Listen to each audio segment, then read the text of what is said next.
good? Let's go for it. Hello, everybody, and welcome to the March 1st Town of Fairfax Council meeting. I'd like to call to order, and the first object of business is the Pledge of Allegiance. So, please.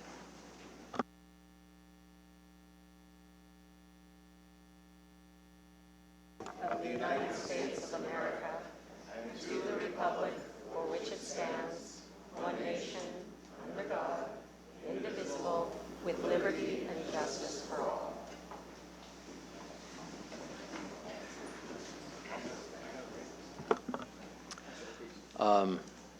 Roll call probably show that everybody's here, but I guess we, okay.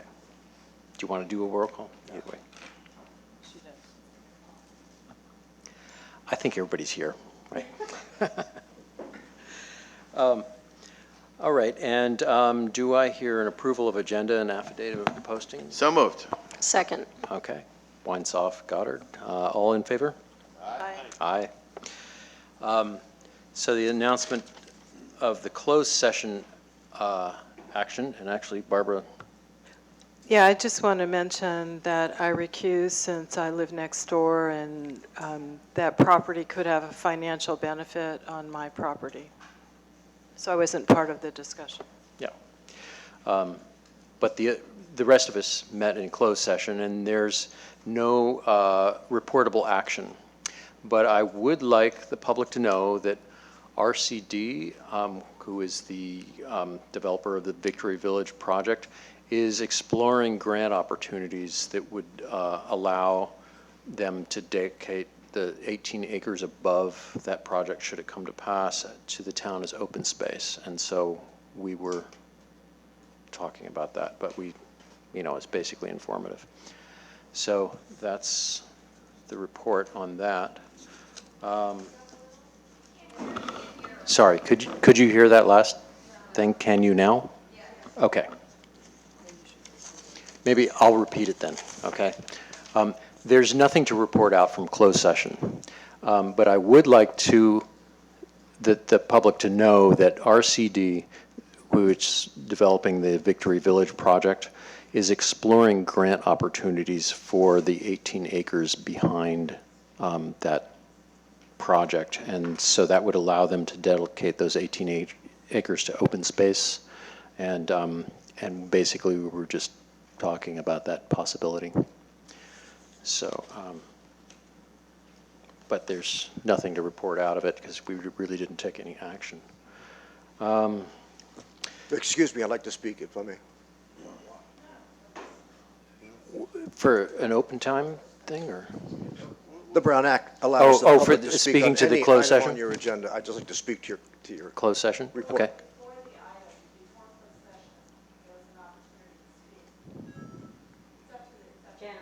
No, I've read your agenda. There's no open time before your closed session. Otherwise, I would have come. Absolutely. I'm reading your agenda right here. Please, it says, call to order and adjourn to closed session on the following matter. There's no overtime. Here's what the agenda says, that you and your town manager were negotiating parties under negotiation price of terms for the 18 acres on the former Lutheran church property. Is your agenda wrong? No, is that your comment?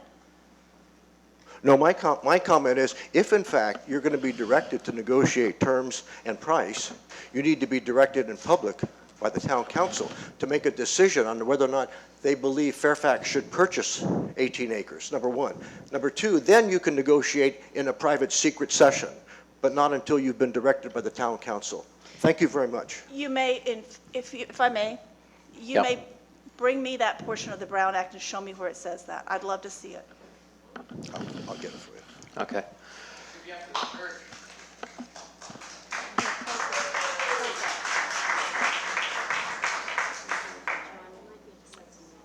Sorry? Yeah. Thank you. Anyway, I suppose that's comments on this, but basically we were informed that they were exploring that possibility, and we were not negotiating price or anything like that. I mean, I think that's proper to say, isn't it, Janet? We're good. We've said there's no reportable action, and that's all that we have to say. Thank you. Okay.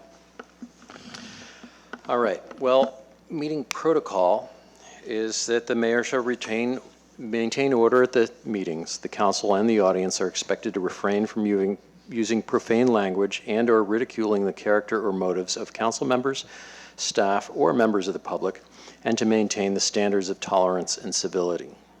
Please turn off all cellular phones or place them in silent mode. At 10 o'clock, we will review the agenda to ascertain which items, if any, will be continued to another meeting. Any matter not started by 11:30 p.m. will be continued to an adjourned or regular council meeting unless the council votes to suspend that rule at that time. And in terms of announcements, there are vacancies on various boards and commissions, one on the Parks and Rec, one on the Volunteer Board, one on the General Plan Implementation Committee, but that hasn't been meeting. Applications are available at Town Hall, on the town website, both. Contact the town clerk for more information. And also on Saturday, March 3rd, that's this coming Saturday from 3 to 4 p.m., there will be a bench dedicated with a plaque for Jory Prum, who left us, well, he passed last year, unfortunately, rather suddenly, after a motorcycle accident, and he was a beloved member of the community. And so they're under the redwood trees across from S&N is where that is. And that will be on Saturday from 3 to 4. The Fairfax Brew Fest, which is co-sponsored by Parks and Rec this year, as well as the Chamber, is Saturday, March 25th from 1 to 5 at the Pavilion. And as is the case every Saturday, the Fairfax Food Pantry is from 9 a.m. to 11 a.m. at the Fairfax Community Church, 2398 Sir Francis Drake Boulevard. And they can always use volunteers. And if you're also, or you know somebody who is in need of food, go and get a bag of food. It's a good, if you need food, just get a bag of food. And it's also a great place to volunteer. Your efforts are valued. And are there any other announcements from, you have one, Barbara? Yeah, so I want to, as I do every month, talk about our Marin Clean Energy Deep Green Incentive Program. We launched it about a year ago, and under that program, if you're a new Deep Green customer, so that means 100% renewable, you're eligible for the incentive, which gives you $5 off a month for a year. And that we have about 20 slots left. So just want to encourage people to sign up. Thank you very much. Anything else? Okay. At that point, let's open it up towards the open time for public expression. Now, this is time reserved for the public to speak on anything that's not on the agenda. So if it's on the agenda, you have to wait till that time. So approach the podium and state your name and address if you feel comfortable. Individuals have 3 minutes to speak, 5 minutes if you're representing a group. And the council can't take any action and is strictly limited in what we can discuss any unagendized item unless it's of an emergency nature. So great. I'm David Kroll, and I live at 30 Claus Circle. At a recent joint session of the Planning Commission and Town Council, I learned that the town has never had a traffic study done. We all know that Sir Francis Drake Boulevard is like what it's like at commute times. Why has this study never been done? It will surely affect any future development in and around town, and is the only way to be sure we are not making a parking lot out of a thoroughfare. This is important not only for our commuters, but for the police, fire, and other emergency responders. I would implore the town to implement a traffic study as soon as possible before any development plans are implemented. I'd also like to emphasize that any streamlining or construction projects on construction projects and zoning variances be very carefully considered, as they will set precedents that we may regret in the future. There may be no turning back from that. Thank you. Okay. Yeah, I mean, part of that was close to an agenda item, but yeah. And I should mention that for different specific projects, traffic studies are done. It could be that you were hearing in relation to a particular project. I mean, as part of the general plan, there's been traffic studies done of Drake, and that's kind of the 0 point that other things get compared to. So traffic has definitely been studied. It could have been in relation to the project that was on the agenda of that meeting that you were talking about. I think it was a comprehensive traffic study. Yes, and that the results of that traffic study are in the general plan. So, thanks. Hi. Hi. Well, I'm Valerie Hood. I live on 79 Dominga in Fairfax. I think we're all really happy about the sunny weather and a chance for the rain to soak in. But I think Mother Nature's given us another lesson about overdevelopment. When I moved to this town in 1981, we had far fewer houses and far smaller houses. But our planning commission and then the council continues to allow variances, and lots are overbuilt. And we see the results of that. We see the results in our creeks. This year, I saw many trees come down. The people that are upstream and the people that are downstream from me lost amazing amounts of land into the water. It looked like the raging Mississippi. And when the tide came in, instead of a flat river, which is what it turns into, it became waves, which started smashing into our house for the very first time ever. And I have to say, it was pretty frightening. And it was also very frightening to see the size of the trees coming down the creek. The ones that held are the ones that are now underneath the bridge, going over from Claw's Circle, and they need to be pulled back under or cut so they can continue to hold the stream bed. And I think residents really need some help understanding what it is they should be planting, because a lot of people took out the plants that actually hold the banks, like the willows and the dogwood and things like that. And instead they put in ornamentals, redwoods, all kinds of silly things that they were just given bad advice about, I'm assuming. And they put down fabric, but of course fabric just washed away along with all of their soil. I would say truckloads of soil, actually.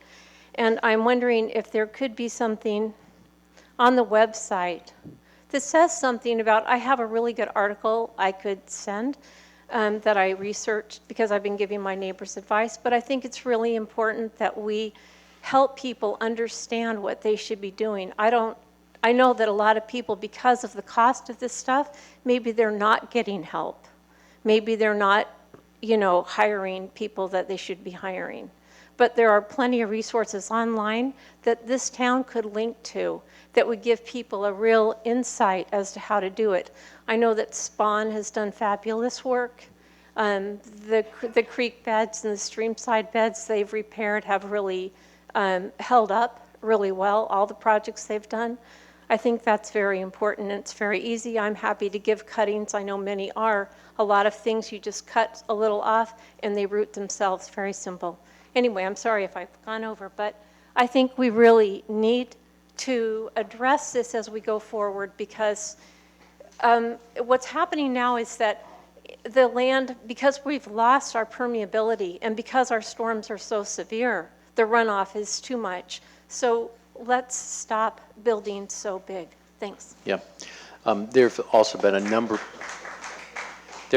of workshops. I know I attended one about a month ago, but McStop puts on a series of workshops on how to revegetate stream banks, and there's a lot of better things. And yeah, we have some stuff on, they have much more of it on their website, so we should put some links on our website for that too. Thanks. Hi, mine is also storm-related, Suzanne Janey, 12 A's Court. During the recent emergencies, I was kind of shocked that I didn't know where to go to get warm and plug in my stuff when we lost power, because obviously I couldn't get alerts on my landline because that was dead. So I did get text messages from PG&E, and I'm just wondering why the town doesn't have some sort of text messaging alert system, especially for senior citizens, because I had a couple neighbors who had the flu and were pretty sick, and it would have been nice to know where to go to get warm and stay healthy and dry. And that's one thing. The other thing is, during the power outages and having to go to the doctor and wait for the bus, there is still a big need for a bus shelter on any buses going west. I was waiting once with about 8 other people, and we were all soaked, and it was freezing cold and wet, and I've come here a million times and pled for a bus stop enhancement. And along with that, this is a little off topic, but maybe Victory Village, they keep saying it's walkable to downtown. No sidewalks when it rains. Now there's potholes in the sidewalks. People are riding their bikes on the sidewalks because the road for the bike path is all full of potholes. I mean, you have an expensive bike and you hit one of those holes, it is not a good thing. And I met this sad guy on Friday who had about a $5,000 bike, and the whole front of it was all twisted because he hit one of those potholes. They don't look like much, but if you're going on your bike and you have a narrow tire and you hit it just right, you can do tremendous damage to a bicycle. Any kind. A kid could fall off. There are a lot of children taking that bike path, and then it's not a safe bike path anymore. So I would say it's Safe Routes to School and the Bicycle Coalition, they need to lobby to get both sides of the street. The bike path is kind of messed up. Yeah, well, there's no question that our community, I mean, there's slides around town, there's a lot of potholes that have I know, opened but up. this is We've gone that- through a this is like number of people on bicycles. dump trucks This full is of a death pothole ray. filling material. Yeah. It's an ongoing problem. But I wasn't aware if you knew about the bike paths, because I rode my bike to the library the other day, and I was very sorry I did, so, Thank you. thank you. Hello. I just wanted to say thank you to all the people who kept us safe during the weather events that we've had. I know that our neighbor Rudy and all the other guys on the Public Works crew did great work, and we're really grateful to them. And also just wanted to say thank you to all the people who make this town work. It's been a really enjoyable place to work. I work to live. I work here too. Just wanted to note that tonight could be a little stressful, so I just wanted to read a poem following up on my mentor Sierra Salin's work. It's called Shoulders. A man crosses the street in rain, stepping gently, looking 2 times north and south because his son is asleep on his shoulder. No car must splash him, no car drive too near his shadow. This man carries the world's most sensitive cargo, but he's not marked. Nowhere does the jacket say fragile, handle with care. His ears fill up with breathing. He hears the hum of the boy's dream deep inside him. We're not going to be able to live in this world if we are not willing to do what he's doing with one another. The road will only be wide, the rain will never stop falling. Thank you. Catherine. Hi, Catherine Hartz, Fairfax Community Church. Just wanted to invite everyone, a week from today is International Women's Day. We're having a postcard writing event at the church with music and food, desserts. So everyone's invited, 6:30 to 9 at the church. Okay, thank you. Thank you. Good evening, Council. Kiki Laporta. First, thank you for your service and for your long evening tonight. I wanted to just call attention to and thank all of the organizations, civic agencies, and others, businesses, who observed a day without an immigrant in the last week. And I'd also like to say that as the daughter of immigrants and as a Jew, I am particularly concerned about the violence that is occurring across our country and the bomb threats. And so our town does not have any kind of a resolution decrying discrimination and violence against any ethnic group or religious group or age group, we might want to consider doing that. Thank you.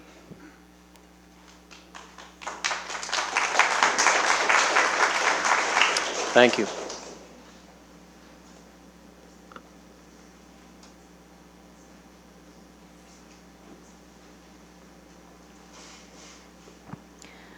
Hello, everybody. Tonight I'm representing the group Save Lefty Gomez Field. My name's Suzuki Katie. I'm going to talk about flood detention basins in the Ross Valley.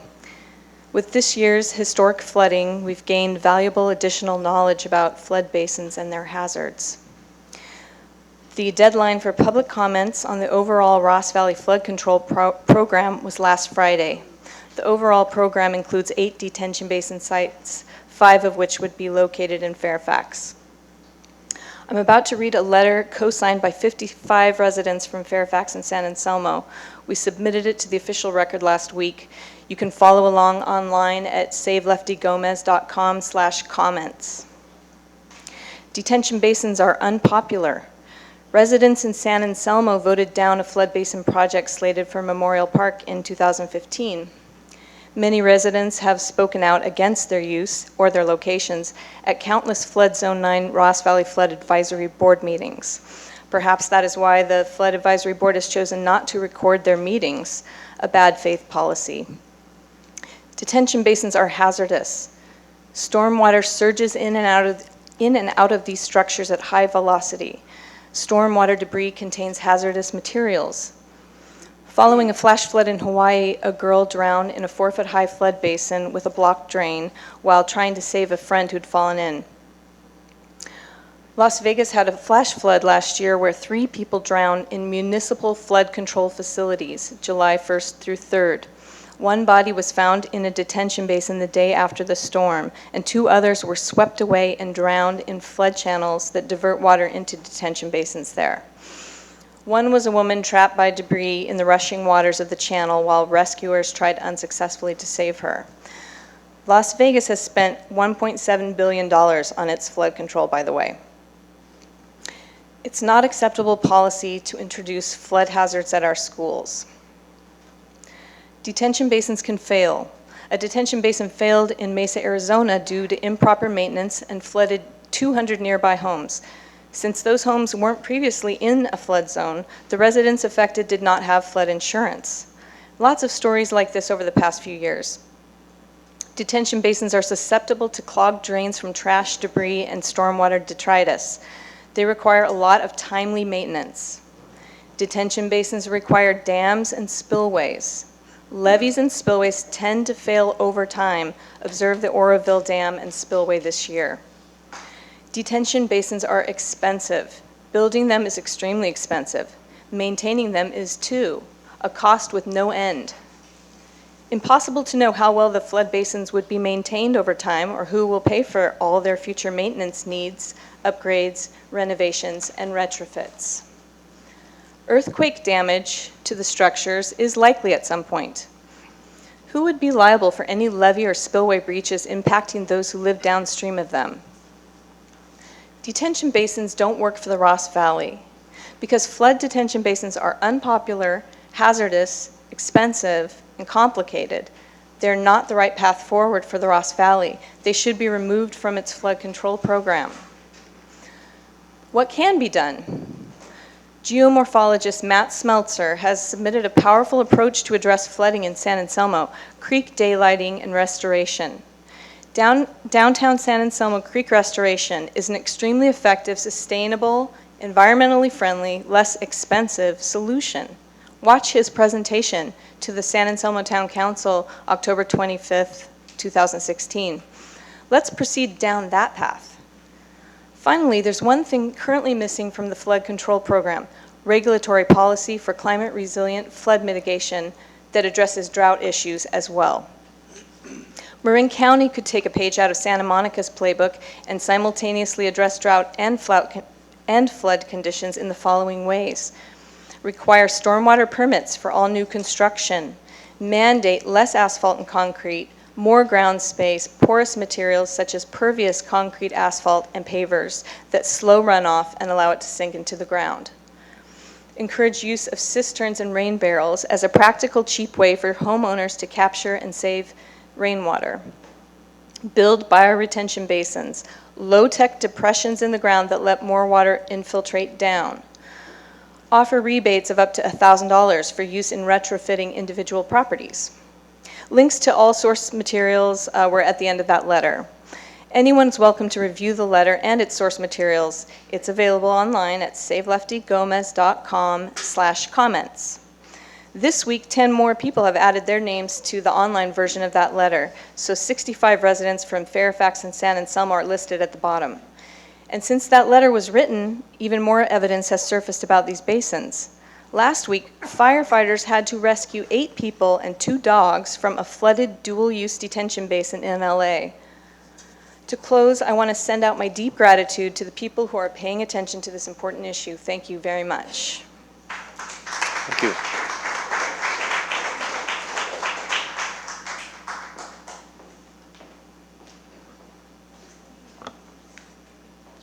I don't know if there's something that can be done, but there's a lot of people kind of crowded into the lobby who can't get in, I guess, so. Oh, Are we out of chairs?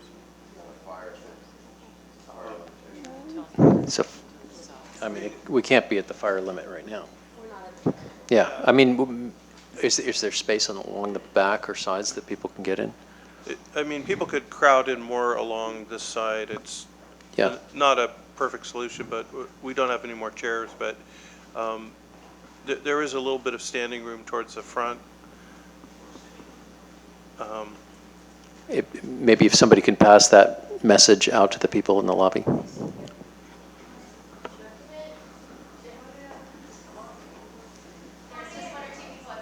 Thank you. Thank you. Yeah. Should we continue with the public comments then? Okay. Thanks. Hi, Diana Perdue, Scenic Road. I sent you a couple of letters prior to tonight, and I hope you had a chance to read them. What concerns me most is the housing element of the general plan.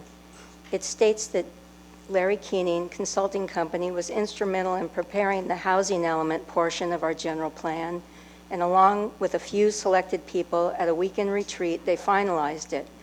Many meetings are said to have had no public in attendance.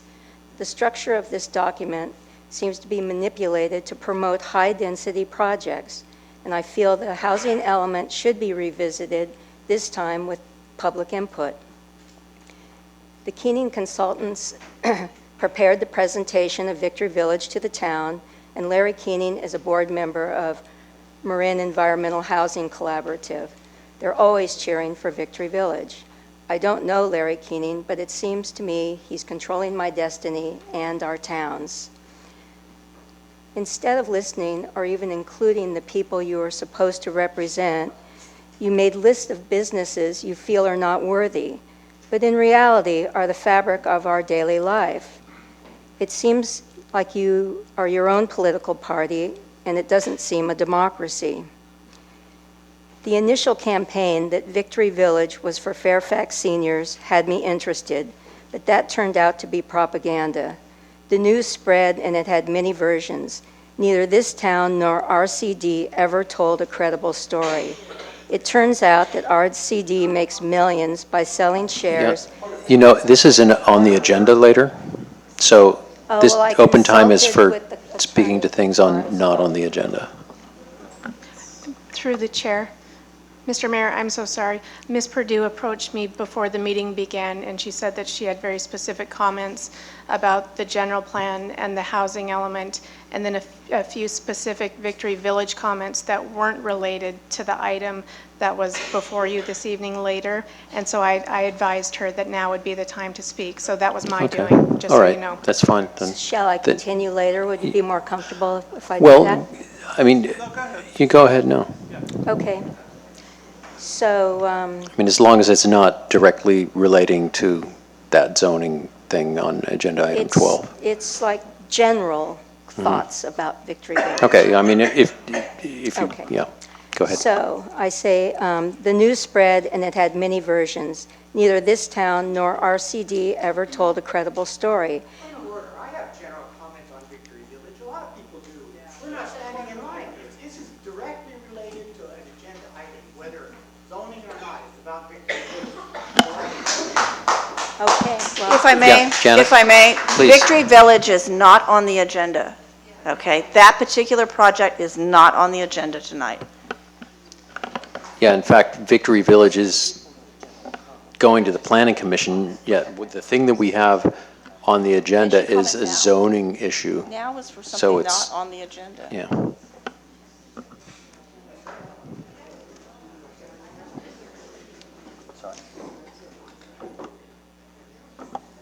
So Janet, how should we proceed here?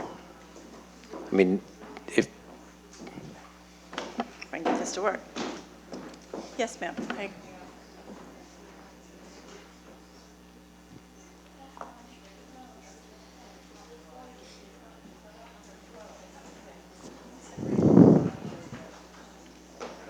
are you concerned that you have to recuse? There, I'm sorry, I'm having trouble with that.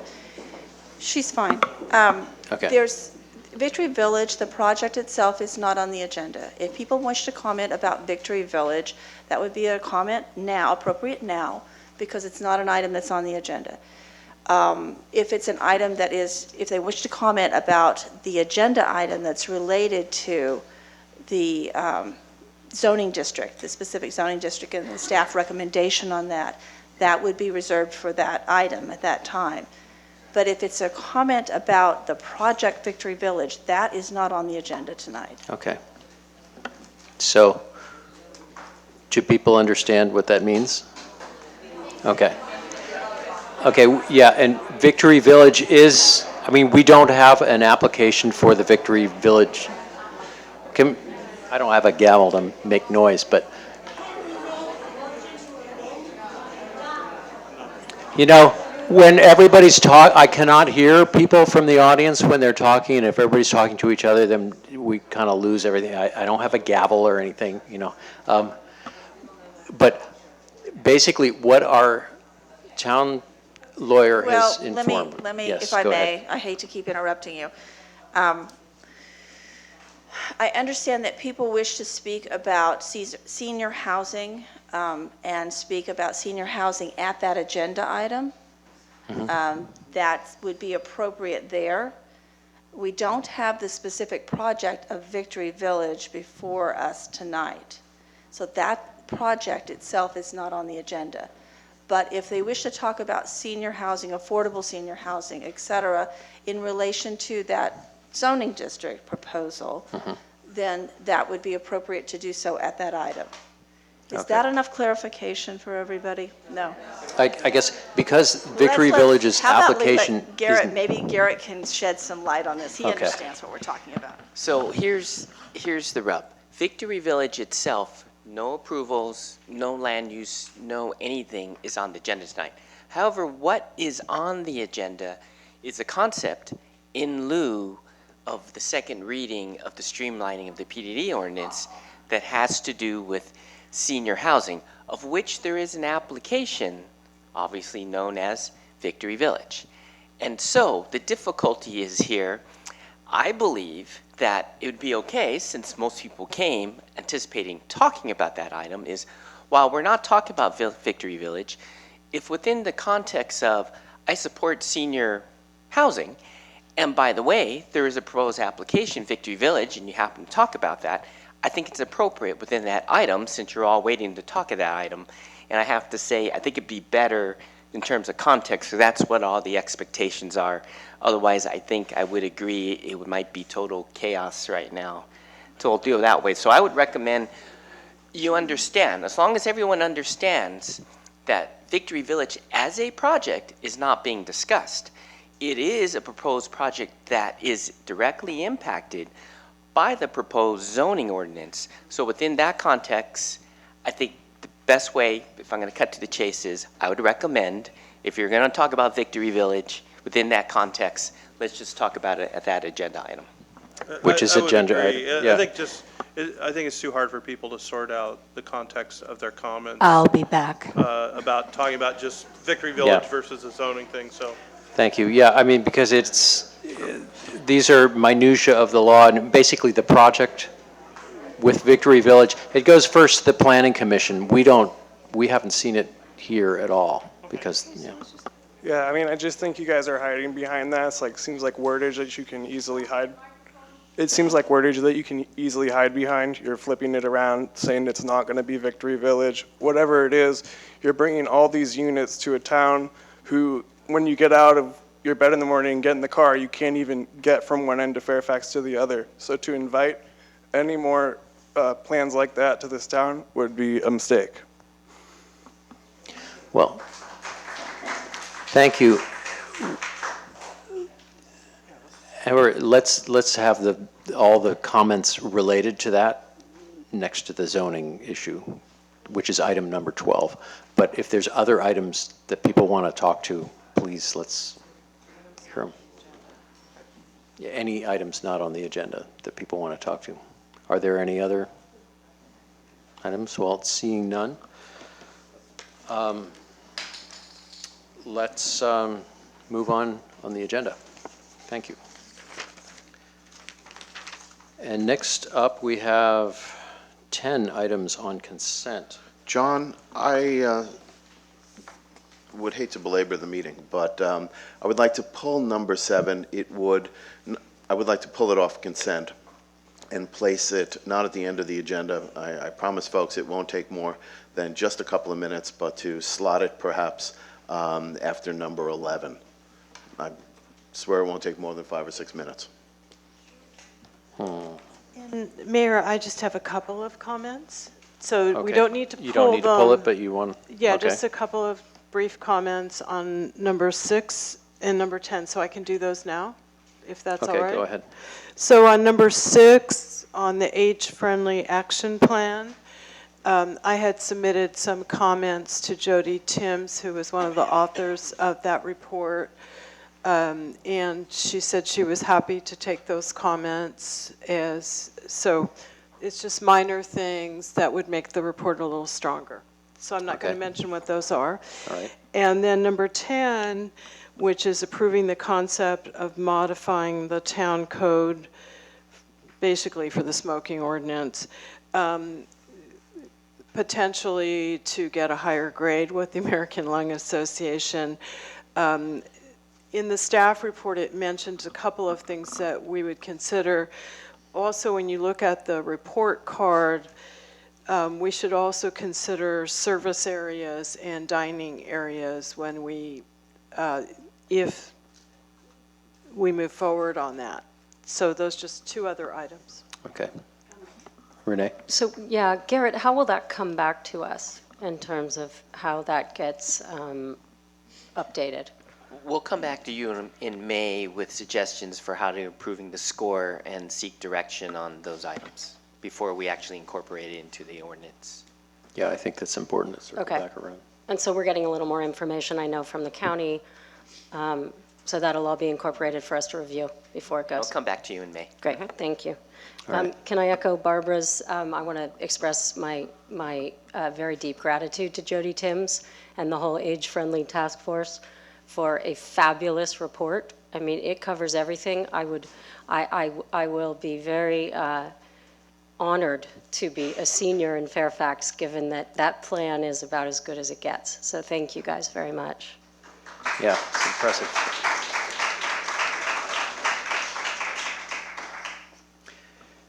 Any other things to consent? Does anybody in the audience have any comments on consent?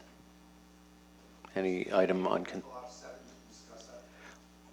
Well, yeah, I mean, is that a motion? Yeah, the motion, if public comment is completed, then to approve the consent calendar with the changes Barbara identified, thanking Jody Timms for her work on this and her group, and approving the consent calendar with the exception of number 7, which I would ask that we put after number 11. And the reason for that, to be very short, is that I would like Barbara to be here, of course, and I have this feeling that number 12 just might be dragging us into a late hour, and she might not be returning to council tonight.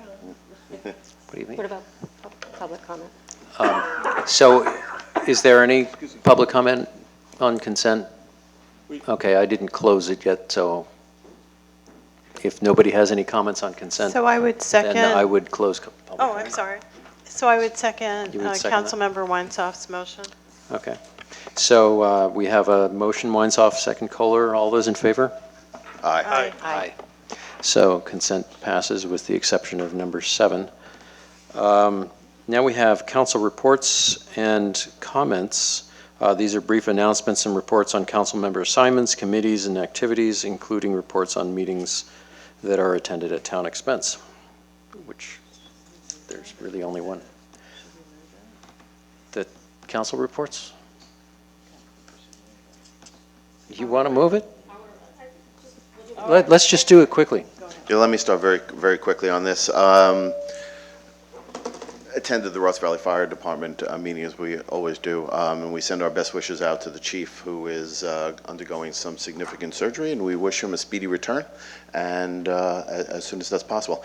Following up on what Suzuki spoke about in open time, that CEQA scoping session has been completed, and members of the community should certainly attend the next Flood Zone 9 meeting scheduled for March 21st, so that you could take in the full breadth and scope of what the electeds and appointeds on the Flood Zone 9 Advisory Board consider as next steps to send up to the Board of Supervisors. What I really want to spend just a few minutes on is I attended and participated in the LEDGE committee. The Marin County Council of Mayors and Council members meet once a month to discuss pending legislation. Senator McGuire, our state senator, is supporting and advocating for a trio of extremely important bills, some of the most important bills that I've seen come forward, and are in direct response to the new administration in Washington and the Republican ascendancy in Congress. What these bills do, very briefly, and if you wanted to note them down, it would be Senate Bill 49, 50, and 51, is basically say that if the Republican administration either moves successfully to repeal certain statutes, or to repeal the authority of whistleblowers, or to inappropriately attempt to sell federal lands in the state of California, they will, under state law, not be successful, and that many of the rights and protections that have been afforded to us under the Safe Drinking Water Act, the Clean Air Act, the Endangered Species Act, the Safe Drinking Water Act will not evaporate if the current administration and the current Congress seek to eviscerate those statutes in whole or in part. Rather, those protections would flow into state law and be enforceable not only by our public prosecutors, but also by groups such as Earth Justice and others that have the ability. Not only is the mayors and council members sending letters of support, but I would also urge community members, again, SB 49 through 51. You can go on the LEDGE Council, you can go on Senator McGuire's website and look at this. If you ever ask somebody in Sacramento what a citizen can do to support a piece of legislation, write a letter. The more letters there are, the more they're able to demonstrate at the committee hearings that this piece of legislation is of critical concern to their constituents. So I would ask, as I know we are all concerned about what's going on the right coast at this time, it is imperative that we keep an eye out, and when our state senator and state assembly member move forward on legislation like this, we have to stand up and strongly support them. Thank you. Well, that's very reassuring. Thank you, David. And really, I think that's worth doing. A letter is worth 10 phone calls, and phone calls worth 10 of those, like little, just you hit a button that add my name to a list. It's really easy, so it doesn't count so much. Write a letter. It really helps. Thank you. Thank you, Mayor. So I attended the Marin Telecommunications Agency Board meeting, and there we're updating our franchise fees that are expiring with AT&T, and these fees come to the towns and cities in Marin and the county that you get paid by AT&T, and we also get paid through Comcast. It's not a lot of money for us, but it's something that every little bit helps. I attended my last Fairfax Climate Action Committee meeting. I've been on it 3 years. I passed the baton to the able Vice Mayor, Peter Lax, and he also attended. And one of the things we heard was a report on the greenhouse gas emissions in the county as well as Fairfax. And while we're doing well, we can always do better. And we'll hear more about that at council meeting. I'm also on a new committee called the Countywide Assessment of Fair Housing. And over the next 2 years, committee members will evaluate obstacles to fair housings and make recommendations to the Board of Supervisors at the end of that time. It's a new committee. There's only 2 elected officials on it, myself and the mayor of Novato. And we also have a number of community organizations, the Canal Alliance, Marin Housing Authority, Legal Aid of Marin, Marin City Community Services District, Homeward Bound, and a number of others. So I'm looking forward to working on that committee. I also attended the Marin Clean Energy Board meeting, and the good news is the board has voted to lower rates slightly. So for residential customers, you'll be seeing a 5% decrease. It's not going to amount to much, but in the late spring. So that's good news.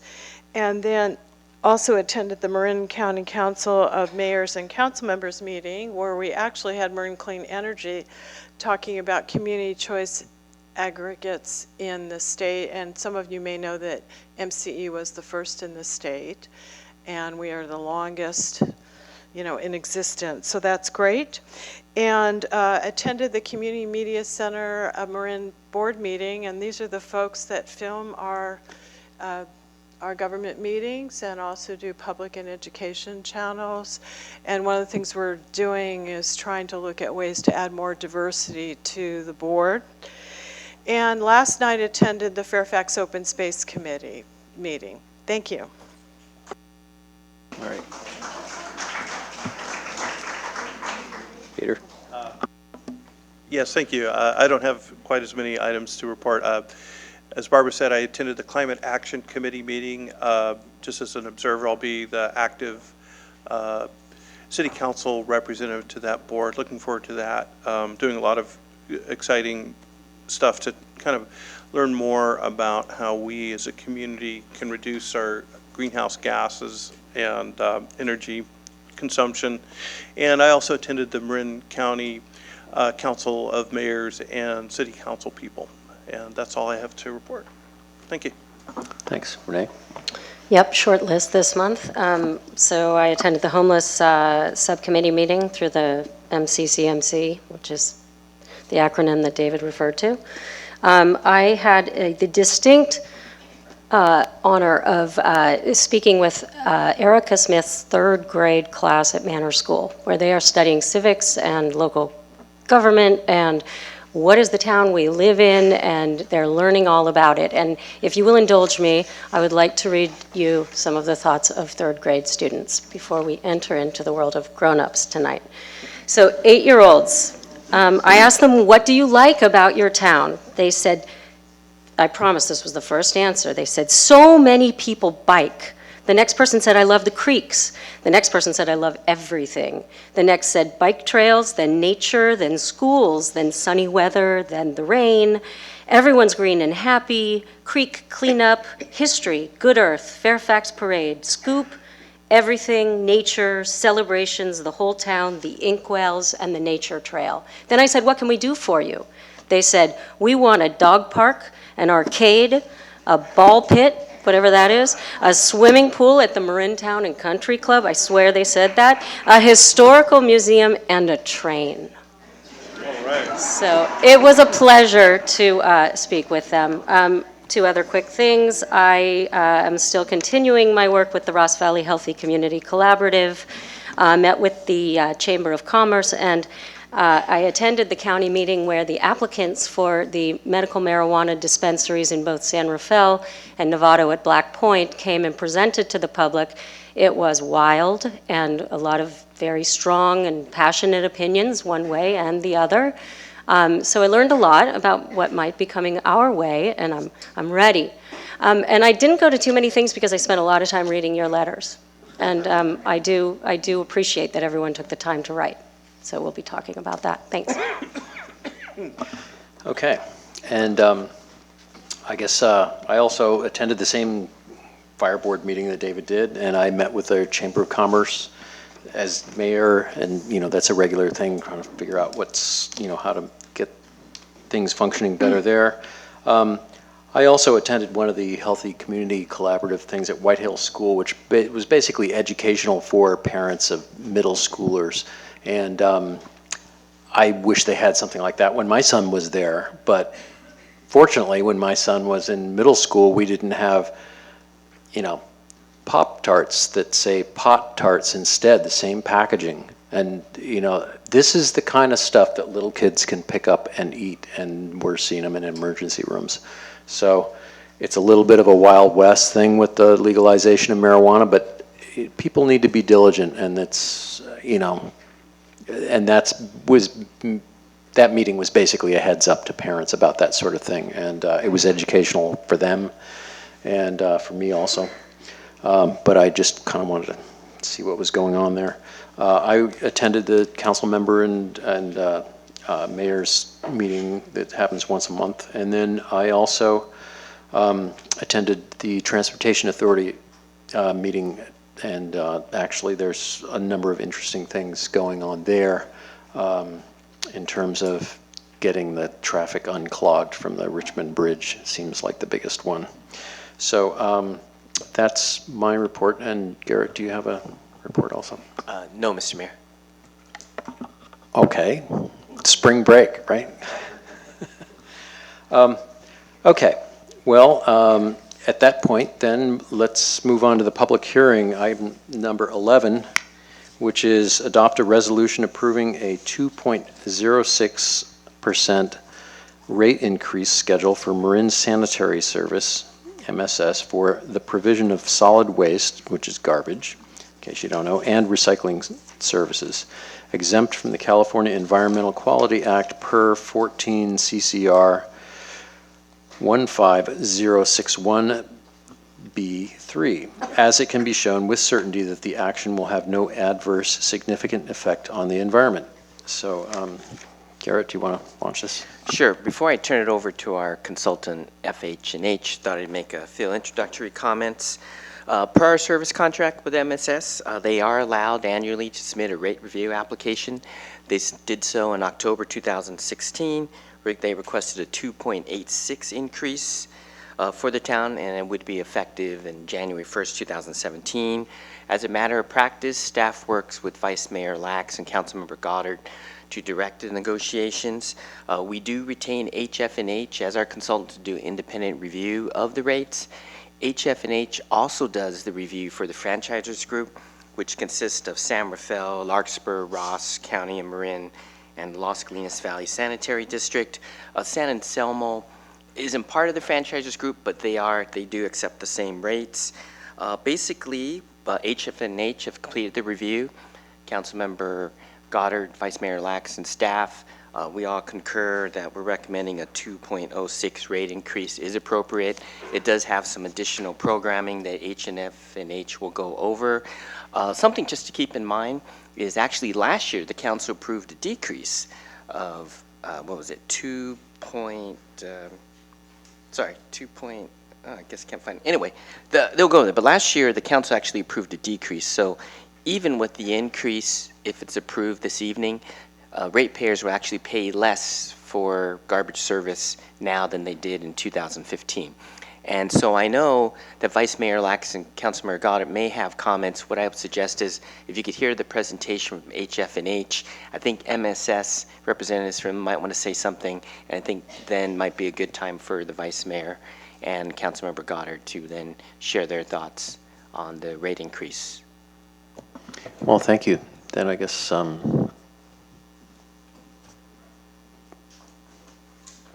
it's a PowerPoint.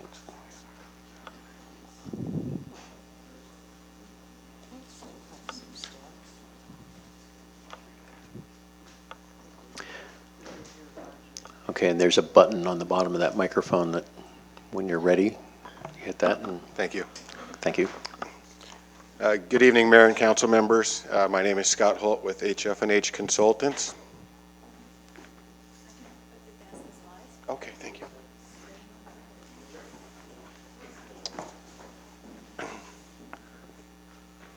And thank you for having us in this evening to go over our findings of Marin Sanitary. Garrett, could you turn that a little more straight?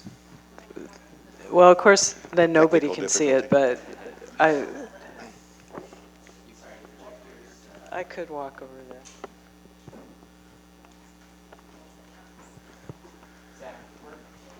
there. I can read it, yeah.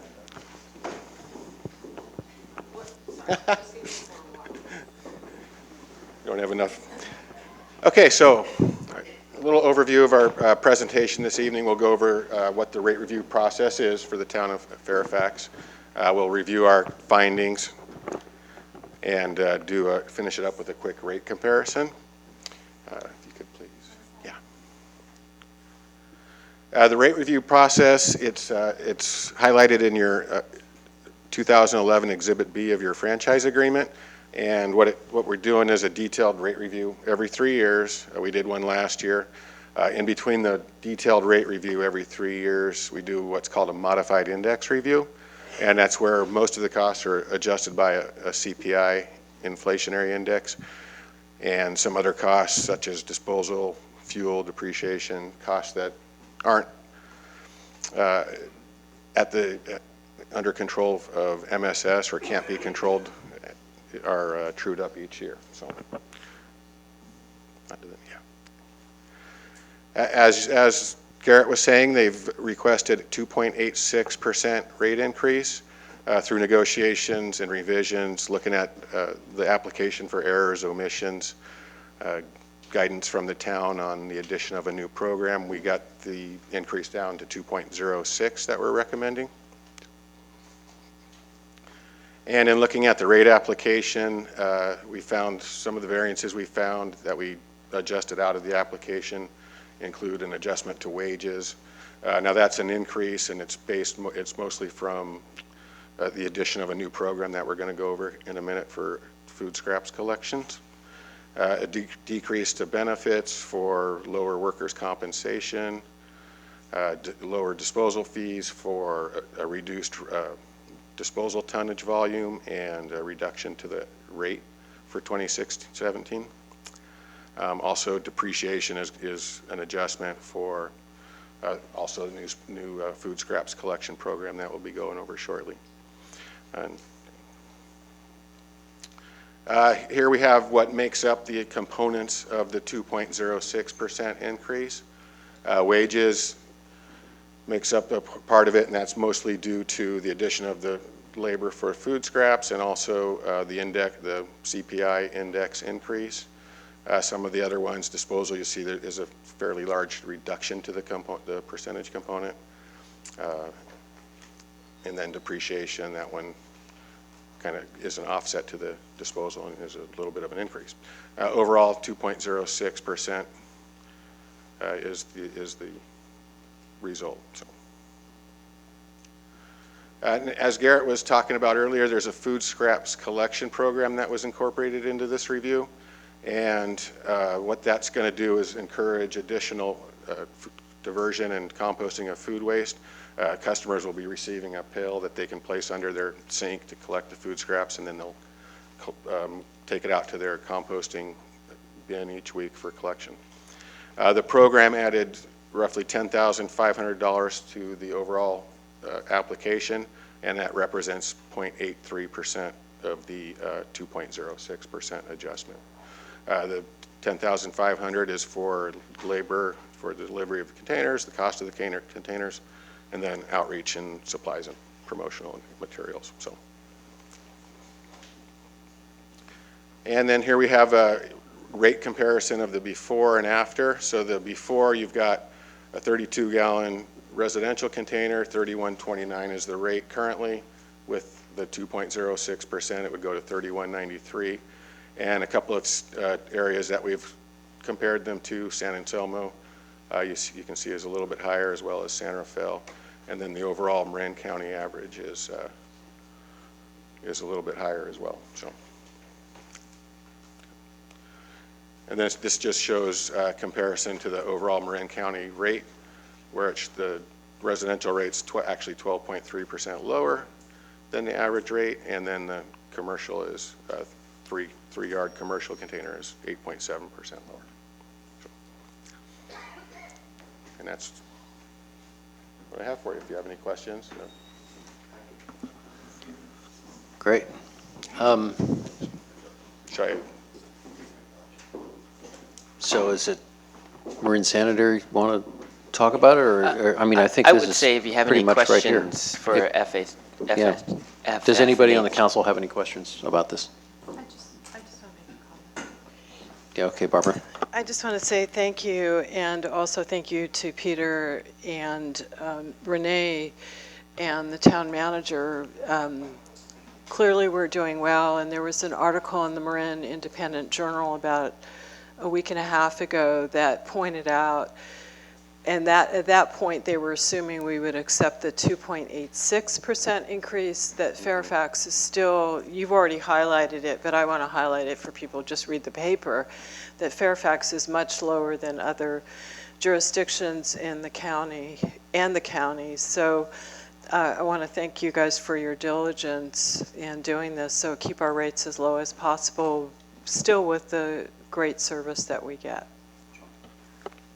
David? There was one other thing that your slide, maybe for next time, is that there's also the 20-gallon opportunity. So if it's a family like mine, thankfully the kid's out of the house, and now it's just my wife and I, we produce, gosh, a small bag of garbage. We don't need the 32. And so we purchased the 20, which is a considerable amount less for folks, and over time would swallow it would take years to, the reduction is so significant. So folks really should know that if their households have shrunk down, there's this terrific option that is available to them.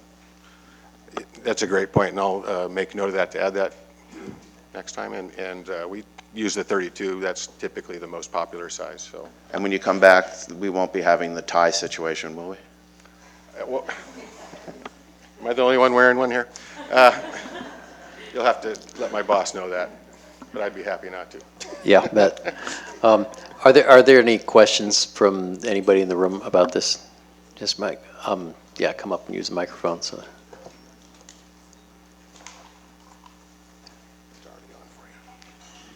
Council, I just would like to add a comment that outside of getting great service, and I mean they really do give us good service even on a comparative basis, they do additional things for our community, like recently they really helped me.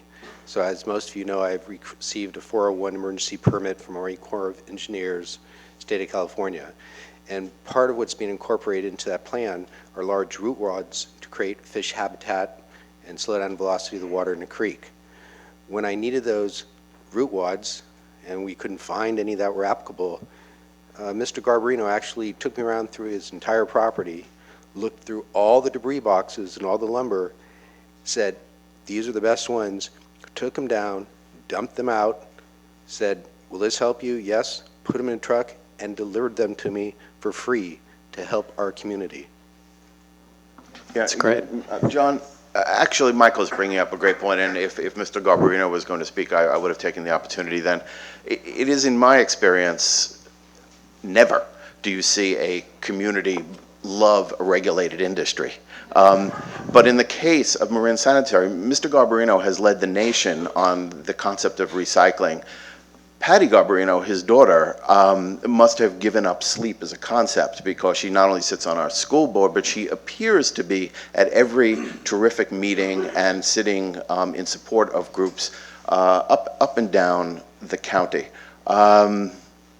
And even more to the point, if you look very carefully at all of those solicitations to terrific worthy events that we all get in our mailboxes, look very carefully, and I think you're going to see like about 8 out of 10 times that Marin San is a supporter of those organizations. So the money that we pay to them goes not only toward the work that they do, but of course to their charitable work that they do, that Joe has spearheaded and that Patty, who unfortunately isn't with us this evening, does so successfully. So please extend, I think, on behalf of the entire council, our thanks for that extra work that you do. Indeed. Are there any comments from the public? Oh, here, right behind you, there's a couple more. Did you have any more questions I can answer right now? Or? Well, they might. Oh, I'm sorry. Okay. No. Well, my question is, where on the bill does it talk about the smaller container? Because I have a lot of residents on my street who are fixed income elderly who would probably love to know that. I'm sure they don't generate much waste either. Thanks. And also, if that could be, if there could be a link to that on the town website too for elderly residents, they'd probably love to see something like that. Yeah. Thank you for the question. I'm not actually with MSS. Yeah, and Kim is coming up here, and she's going to answer that.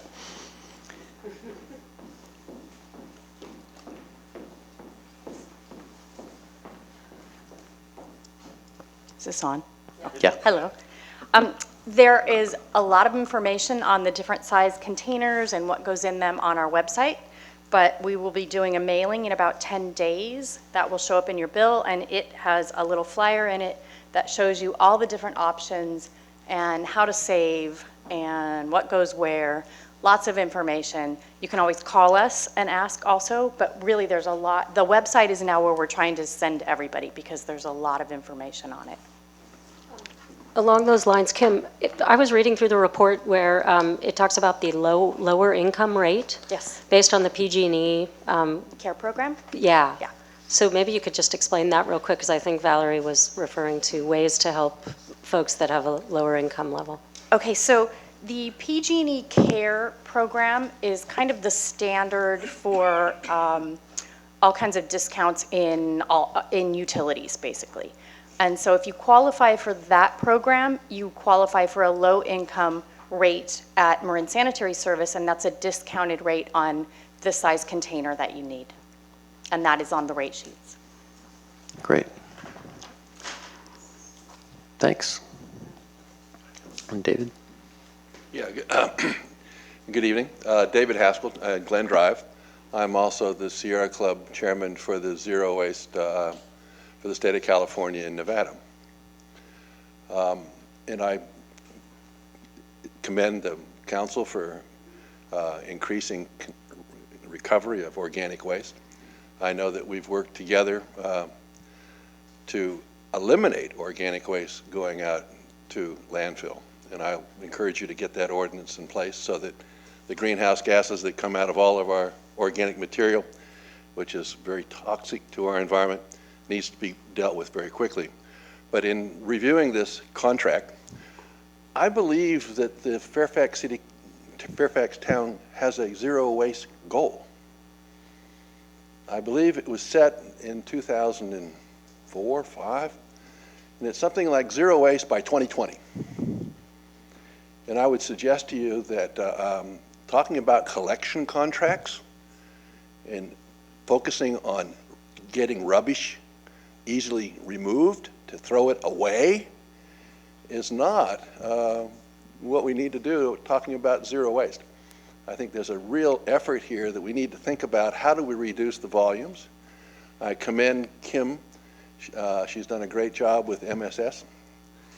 But I think that we need to refocus our minds, not on making it easy to collect rubbish, but to eliminate it. And it takes far more than just a new contract for collection to get us there. So I'd like you've set a goal, 2020, zero waste. It's the most ambitious goal in the county, perhaps in the state. And we were all very proud of you when you set it, and we're going to hold you to it. And I'd like to see some real considerate action that's going to make this town, our beautiful place here, zero waste. So thank you. Well, do you want to talk to that? Do you want to? I think David, I think you're the only one here. Yeah. But, okay.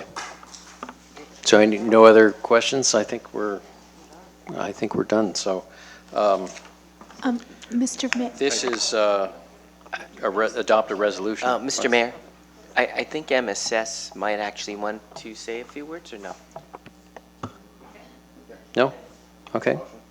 Okay, we're good. I'd like to Did you close the public hearing? Yeah, I'd like to close the public hearing because that's a housekeeping thing to do. I just wanted to make sure that everyone understood that as part of this new program is something that has not been done before, and that is that every resident will, every household will receive a green kitchen countertop or under sink compost pail, along with, that is a portion of this rate increase. So that will be delivered to you. I've been doing a little bit of research into what it is that food is doing in our landfills, and that is that 20% of our landfill content is food right now. So this number really stunned me, that food waste tipped the scale at 36 million tons of food going into the landfill in the U.S. annually. I am really hoping that we will increase the participation in our organics program, the green cart that sits out there, and that you get to take down to your curb every week for green yard waste and food together. We have a very low participation rate in that program. It's there, we're paying for it, it's easy, it's worked out. Marin Sanitary's got it wired. There's a food to energy program where that food goes straight to Central Marin Sanitation Agency, gets mixed in with all the sewage, and then powers our whole sewage plant. That's the clean food scraps. But we have a commercial and a residential compost program, and we're hoping that these kitchen counter carts, little buckets, will be used by everyone, and you will put your stuff in there. It can be bones, it can be oil, it can be bacon grease, it can be everything nasty that you don't want to put in your backyard. And that gets taken down to the green cart on your curb, and they pick it up and take it away, and it goes to the right place. And it is composted. We have a program in Fairfax where it comes back. We call Bring It Home. So a couple times a year, you get to pick up your own compost that came from your own food scraps and yard waste. So those will be delivered. I don't know when, but please look for them. They'll have a lot of info with them as well. And you can always contact Sustainable Fairfax for more information. Yeah. Yeah, I did close the public comment period, so sorry about that. If I could just echo. Go ahead, Peter.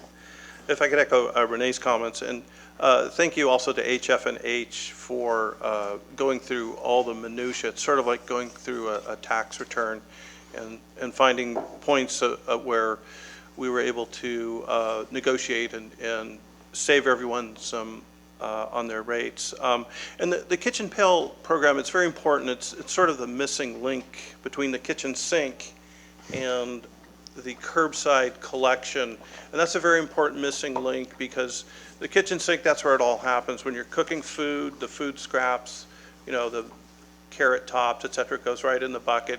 When you're cleaning the plates, you can just scrape the leftovers right in there. When you're cleaning out your refrigerator once a year like I do, that can all go in the pail along with, soiled coffee ground wrappers, or the paper things. Sometimes doing the little things make a big difference when an entire community does it. And like Renee says, the volumes, the aggregate volumes of every household will astound you. I probably, I mostly backyard compost, but I fill up my bucket a couple times a week. It's, some can be 20, 30 pounds for a large family. We're hoping this will make a really big difference because the volumes are huge. And also that hopefully will also result in lower tipping fees, which may get us some savings in the long run too in terms of our garbage bill. But also all of that methane that's produced, it's a huge volume of methane from food waste. So if we can take that out of the landfill and compost it where it'll do more good, it really is a win-win situation. And this is just one small, very inexpensive step that I think will be a big convenience for everyone, so that we as a community can really reduce greenhouse gases, increase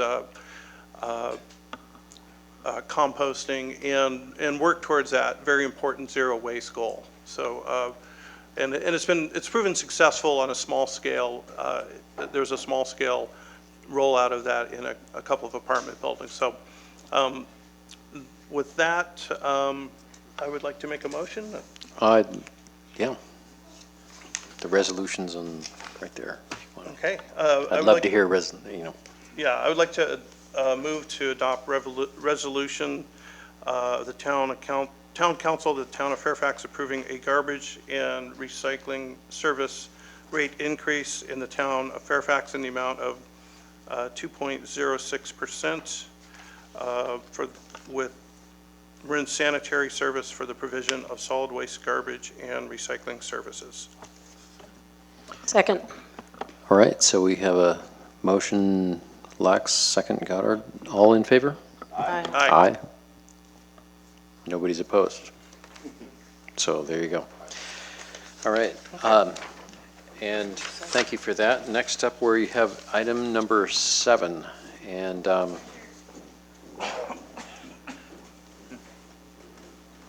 you want to take this or, basically? I'll do it. Let's let folks who are leaving leave the room. Michael. Thank you very much to Marin Sam. Thank you, HFNM. Take care. Okay. The least favorite thing that we get to do up here when it occurs, fortunately very infrequently, is even consider code enforcement nuisance abatement. However, an issue has arisen, and it seems that there's a problem with having the issue addressed. At 177 Canyon Road, that would be a residence owned by former planning commissioner Chris Lang, and also I think head of the Chamber of Commerce. There's a structure that's been illegally placed on the property, and despite diligent efforts by the town to have this structure removed, it has not been removed. The town has gone through the effort of assessing administrative citations. You would think a word to the wise would be sufficient, or a reduction in one's bank account would be more than sufficient, but apparently that is not the case. So I'm suggesting for the council's consideration that we move past merely wasting the town's time assessing citations, send a final letter to Mr. Lang or his attorney, and suggest that if this matter is not addressed within the next 30 days, that council will be apprised of that at the April meeting, and that it would be my very reluctant obligation to suggest that 60 days after that we consider nuisance abatement, which is a massive time dump for the staff to do and extremely expensive for the town, and is embarrassing for Mr. Lang, and is wholly unnecessary. If there's an illegal structure on a piece of property and the town has determined as such, the property owner should remove the structure or seek the proper administrative or civil judicial remedy. So with that, I would naturally, after public comment on the issue, ask the council's indulgence to give additional enforcement power to the town manager at this time to move forward with the appropriate correspondence, and then to return in 30 days and inform us of his, hopefully, his success in this matter. I think the town attorney wanted to say something, but I just have a question. It wasn't clear to me if he's removed the debris, and it sounds like we're focusing on the illegal structure, which is good, but the debris, as in other cases, has posed a significant challenge for neighbors. So has he removed that debris? So we believe the debris has been moved. Although if there is debris, then it'd be hidden behind this screening that's underneath the deck. But for at least what's visible has been removed. Okay. So there's some movement is happening, in other words. I mean, because what you're recommending, David, is what's different, is different than the staff report.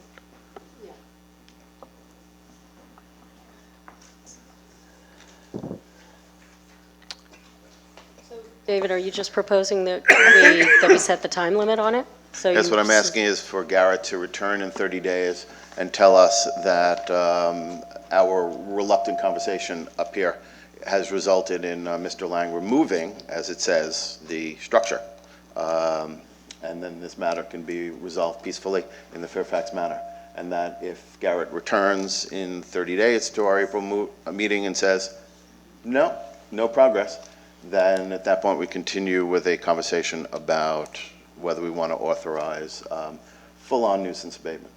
So have we tried the process that we used several times on situations on Willow where we did a timeline and a check-in on a timeline? It seemed to be effective without, giving someone 30 days who may not be able to do that. A little more of a realistic timeline instead of just saying that staff will report back. Well, if this was the first time that this had come to the town's attention, I would entirely agree with you. However, there's been a series, this has been going on for quite some time, and has resulted in citations being issued. So it's not, if Mr. Lang is watching at home, it's not going to go, oh my heavens, what are they doing? He has an attorney, and there's been correspondence, and there's a file on this. We all live most of us live cheek by jowl with our neighbors around here. And it is incumbent upon all of us to recognize that we have a responsibility to live within the requirements that the council has adopted consistent with the will of the people. And we don't cut favors for people, and we don't cut corners. And I might say for those who have served up here in one capacity or another, it's not going to come as a surprise that we have these requirements. And if you've hired an attorney, that attorney certainly can explain it to you in four-part harmony. What we seem to have here is a bit of recalcitrance that may require us to go on to, I would say in response, Renee, you're exactly right. I mean, I'm stunned that I'm actually talking about this because we have faced, oh God, in my 11 years, I don't know, 3, 4, 5 of these things. And usually it's, oh my heavens, I'm so sorry, and give me some time and let me work on that. And then I've actually seen some of the council members actually go out and work with the community member to actually address that problem, but we don't seem to be having that here. So Garrett, has there been a conversation of specific action steps that are required by certain time with Mr. Lang? We've had numerous discussions and letters with Mr. Lang. Were they very general? Or were they, No, they're you quite- need to get the debris by They're March 30th? specific in taking action. I mean, if you're asking, I'd have to go back and look at the letters. But I think all the recommendation is, and actually council does not need to take any action since it's a report. What's going to happen is we'll report back in April what our progress has been, if we have an action plan, if we have a game plan, if we have a timeline for submittal, and then at that time, the council could provide direction on how you'd like to proceed based on that information. I'm just curious, this is the first time I've dealt with this. What is the process for a nuisance abatement action? I mean, does he have enough notice where we would file an action in court, or how does that work? Just so that if we're going to lower the hammer, as David's suggesting, what does that consist of? It's an administrative process, and it can take different forms, but usually there's a finding that a condition that's in violation of the municipal code, and it's a nuisance. And the person is given a certain amount of time to remedy that situation, and if they don't, then the council is authorized to hire a contractor to remedy the situation, be it debris removal or removal of a structure or whatever. It's usually accompanied with a warrant. We need a warrant to go on and to actually do work. And then there's a cost assessment. And there's another hearing before council where you assess cost, and it can go as a special assessment lien on the tax rolls. These are all done within, as a town council, acting as the administrative hearing board? Okay. There's an entire section of the town code which deals with the 7 circles of hell that are involved here. You may want to take a look at it. Yeah, I'm just concerned that what we have in front of us is a report, and as to this is the process we're going through, and it sounds like you want to basically turn up the heat and move move this process a little faster than what the staff is suggesting? No, staff has come to the, Garrett will of course correct me, but the place where we are now is merely in a nothing. We are assessing through citation, and citations are being paid. So you have a resident who's paying for the privilege of acting illegally, allegedly, and that doesn't square with me. So why not have, it looks like he's only paid $100, which is cheaper than removing the shed.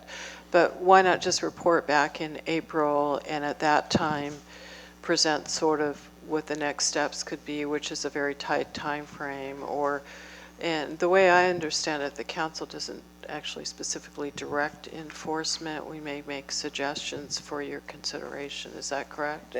That's correct, and I believe Councilmember Weinsoff is just saying in April, report back and give us some options if we need to pursue further action. So that's Yeah, so what there's I'm really no agreeing- action needed. That would be So I'm agreeing with appropriate. that. Yeah, I mean, and I think that, Chris watching this is probably understanding, I got to move on this. I mean, some movement has happened, but it sounds like it's cheaper to pay the fine than address the building. Okay, so is there any public comment on this item?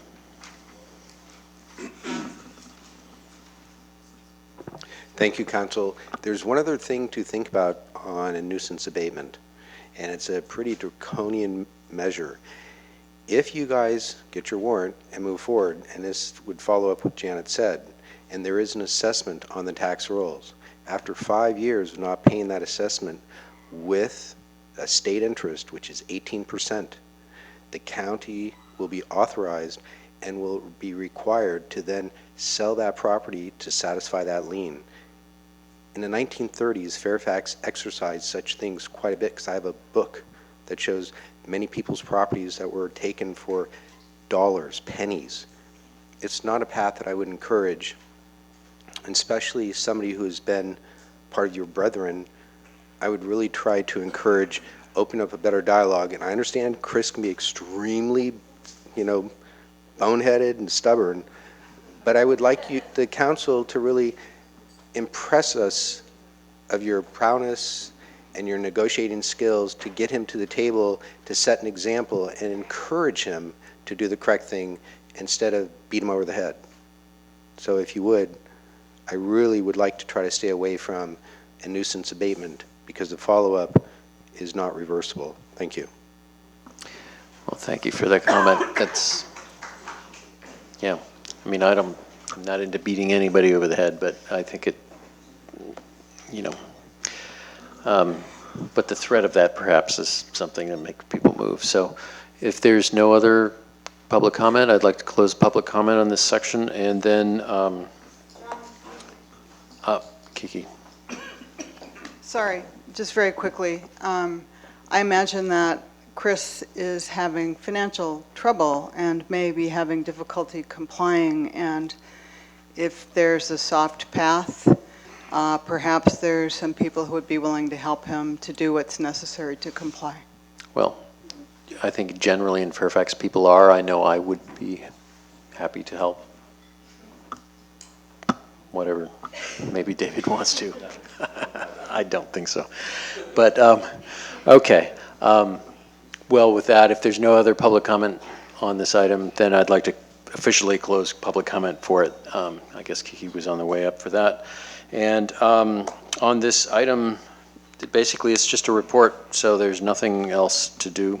So let's move on then to item number 12, which is, oh, and Barbara has to recuse, right? Yeah, so item number 12 is on a property very close to my property, and it could have a financial impact on my property. So I will be recusing myself and will not be in the room.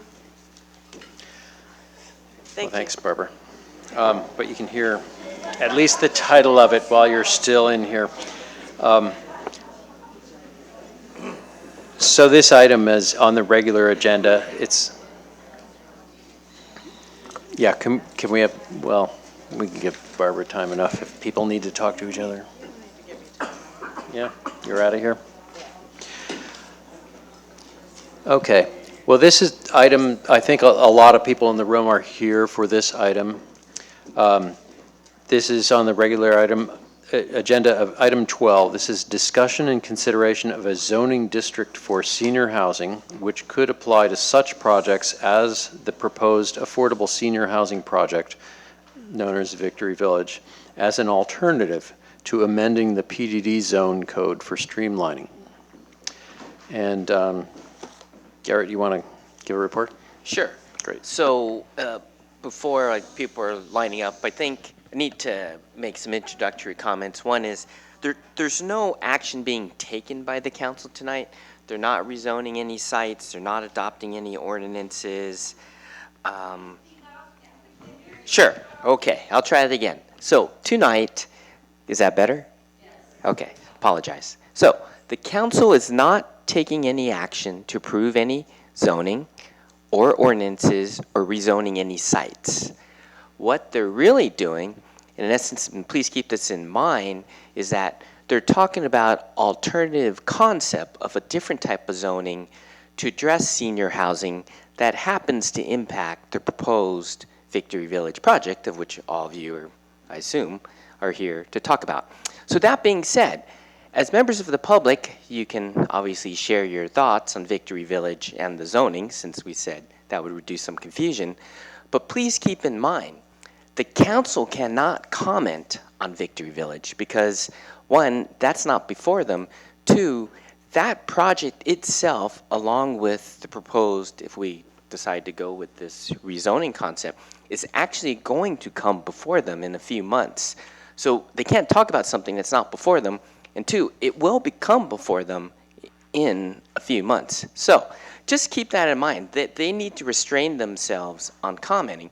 So while you might believe they're not responding, they actually shouldn't respond, is our advice, but they clearly are listening. I mean, we've received numerous emails, we sent them all to the council, so they're quite aware what's going on. So tonight, to make clear, tonight is an alternative to the second reading of that ordinance to amend the PD for streamlining. So, as a little background, I think you're all aware and the council is aware, the Planning Commission had numerous meetings to talk about streamlining of the PDD in compliance actually with our general plan and housing element. That's pretty clear. And then last meeting in February, the council actually considered the introduction of an ordinance that would streamline PDD in compliance with the general plan and housing element. And one of the projects in the pipeline was the Victory Village Senior Housing Project. And so within that discussion, the council, after lengthy discussion, listening to all the public comment, decided that they would adopt a streamlined ordinance that would only apply to qualified sites in the housing element, and a project had to be 100% affordable, which means that it applied to 3 locations in town that would qualify, which one was the church property that's where the proposed Victory Village is, 10 Alima, and School Street Plaza. So at that meeting, we also had a discussion regarding this case that we refer to as Foothill. It's Foothill Community Coalition versus the County of Orange. And in that case, Orange County actually created a special zoning district for senior housing within a specific planned district. So at the meeting, the council made clear that they were trying to figure out how we could craft something to comply with that Foothill case. And members of the public also chimed in. Is there ability to do something to where the zoning would, in essence, apply to the senior housing project, but perhaps maybe be more difficult for others to apply for? And so, moving forward, the town attorney actually has done further research and is actually recommending or is indicating that it's a distinct possibility or should be a consideration that rather than streamlining the PDD ordinance, which was a concern cited by the community that not only would it apply to the proposed senior project, but it would apply to the 2 other sites in town, Tanalima and School Street Plaza. So with that, we placed this item on the agenda. And the town attorneys, in their research, believe that we can craft a proposed ordinance for senior housing that would obviously affect Victory Village, since it is a senior housing project, create its own zoning and create it with its own standards and stuff that's such that it would no longer be applicable to the other PDD sites. So Tanalima, School Street Plaza, which were issues of concern, could not apply for that zoning because they would not meet the criteria. And so that's really what's before us now, is what we're recommending is, rather than the council considering the second reading of streamlining the PDD ordinance, that we pursue this process of creating a special, well, I mean, not special, but a zoning district that applies to senior housing. The standards itself still need to be created, but in essence, it would probably reflect the RM, which is the only zone for multifamily housing in town. Probably have a qualifier of you have to have a site that's 2 to 3 acres in size, and would have some language regarding density and compliance with the general plan. Now, in terms of process, which is hard to understand, is that it's not before the council. What we're looking for council direction from staff is we're looking for the council to say, that sounds like a good idea. Why don't we try that approach? What that means in terms of process is RCD, whose application is in right now to the Planning Commission, the rezoning requests that they have would also include, now we would add this creation of this senior housing zone. And so the process is that request would go along to the Planning Commission along with the Victory Village project. It would go all at the same time. And so they would stick to the Planning Commission, and when the Planning Commission's completed its work, it would make some type of recommendation to the council, and at that time, the council would consider the rezoning, the actual new zone, and the project itself. So it's all wrapped together as one project. You'll get comments, but again, I have to remind the community, what we've done is we've taken the second reading off the agenda. They cannot approve, it's impossible for the council to approve any rezoning, any zoning text amendments, or anything related to the PDD zone. This is strictly a concept for a new zone that would apply to the proposed senior project specifically, and allows us to use the term, I believe was used by Councilman Weinstein, to foothill the zoning to try to limit it to that site. So with that, I think I went through everything. Obviously, if that's not something the council wants to pursue, then we could talk about some other paths in which the council can consider. But with that, I hope as for staff that kind of clarifies why we're here to talk this evening. The town attorney can obviously provide more clarification if needed. So with that, that concludes the staff report. Okay, thank you, Garrett. I mean, I think a lot of thanks are in order. I'd like to thank everybody for chiming in on the various concerns that they have about our community and around PDD laws and stuff like that.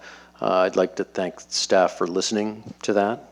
I think I'd like to thank people for bringing that up.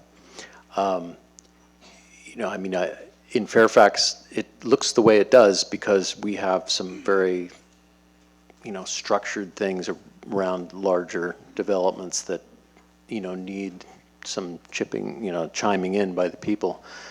I mean, I'd also like to thank all the proponents of the Victory Village project and that concept of housing for affordable housing for elders and, you know, workforce and everything else, because that's also a very big part of what we need to do as a town. I mean, not only does it satisfy our arena numbers, but that is where the needs are in Fairfax. And I think that this approach sounds like a good approach because it's incremental. It responds to the community. It responds to the needs. It's in compliance with our general plan in terms of incrementally getting in that direction. But it doesn't provide other, what's the wording, you know, entitlements to other opportunity sites around town, and you don't know what they are. I mean, basically, it restricts the conversation to this type of development that might be happening there that is currently in front of the Planning Commission, or at least it's heading in that way. So, are there comments from? Yes, questions?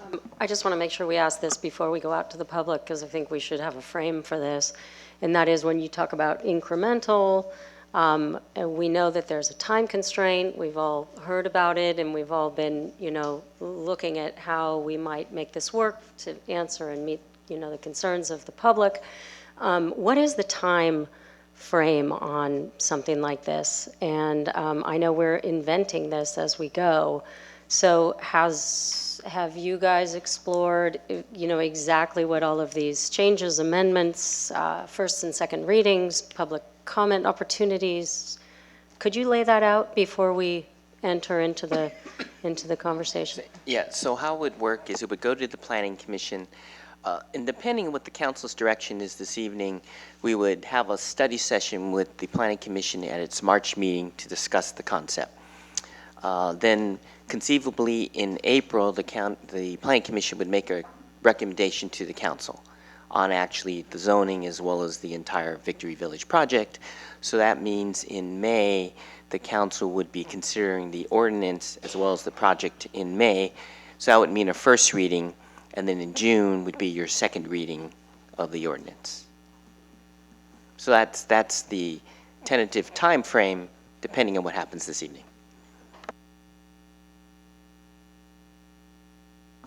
Are there other questions from up here? No? Okay. Maybe I should open it up to public comment.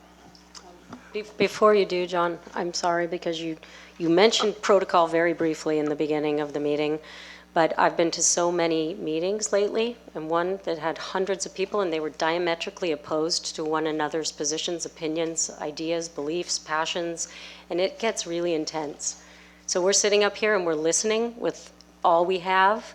So please be respectful of one another and of staff and council as you speak. We don't need applause. We don't need hissing. We don't need standing.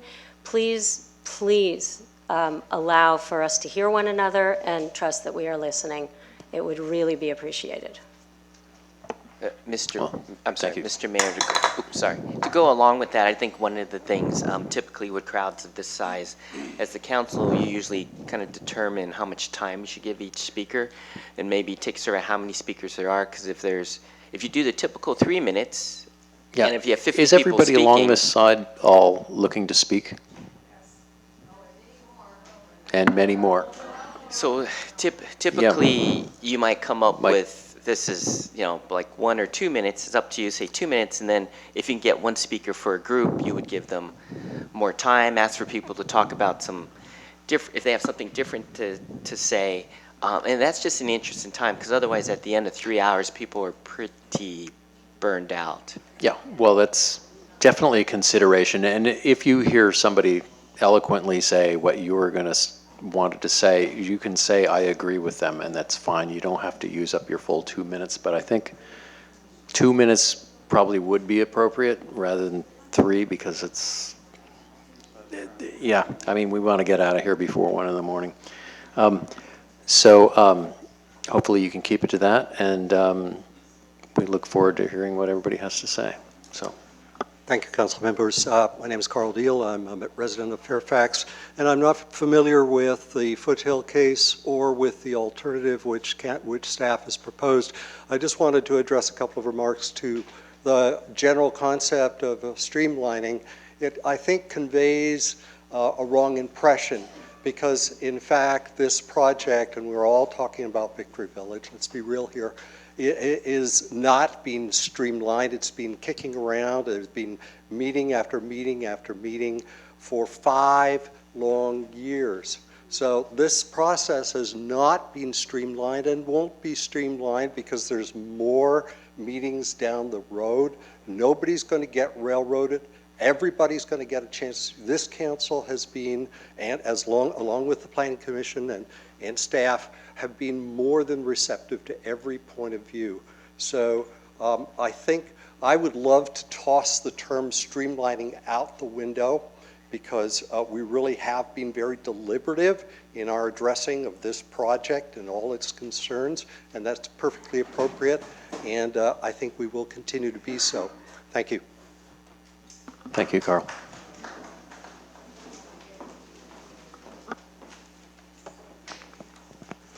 Hello, council members and town staff. My name is Ilana Rosenbrown, and I'm a rabbi and a cantor at Congregation Rodef Shalom in San Rafael. I'm also a very proud resident of Fairfax, and I thank you for your service. Today I'm here speaking on behalf of the Marin Organizing Committee, or MOC, of which Congregation Rodef Shalom is a member.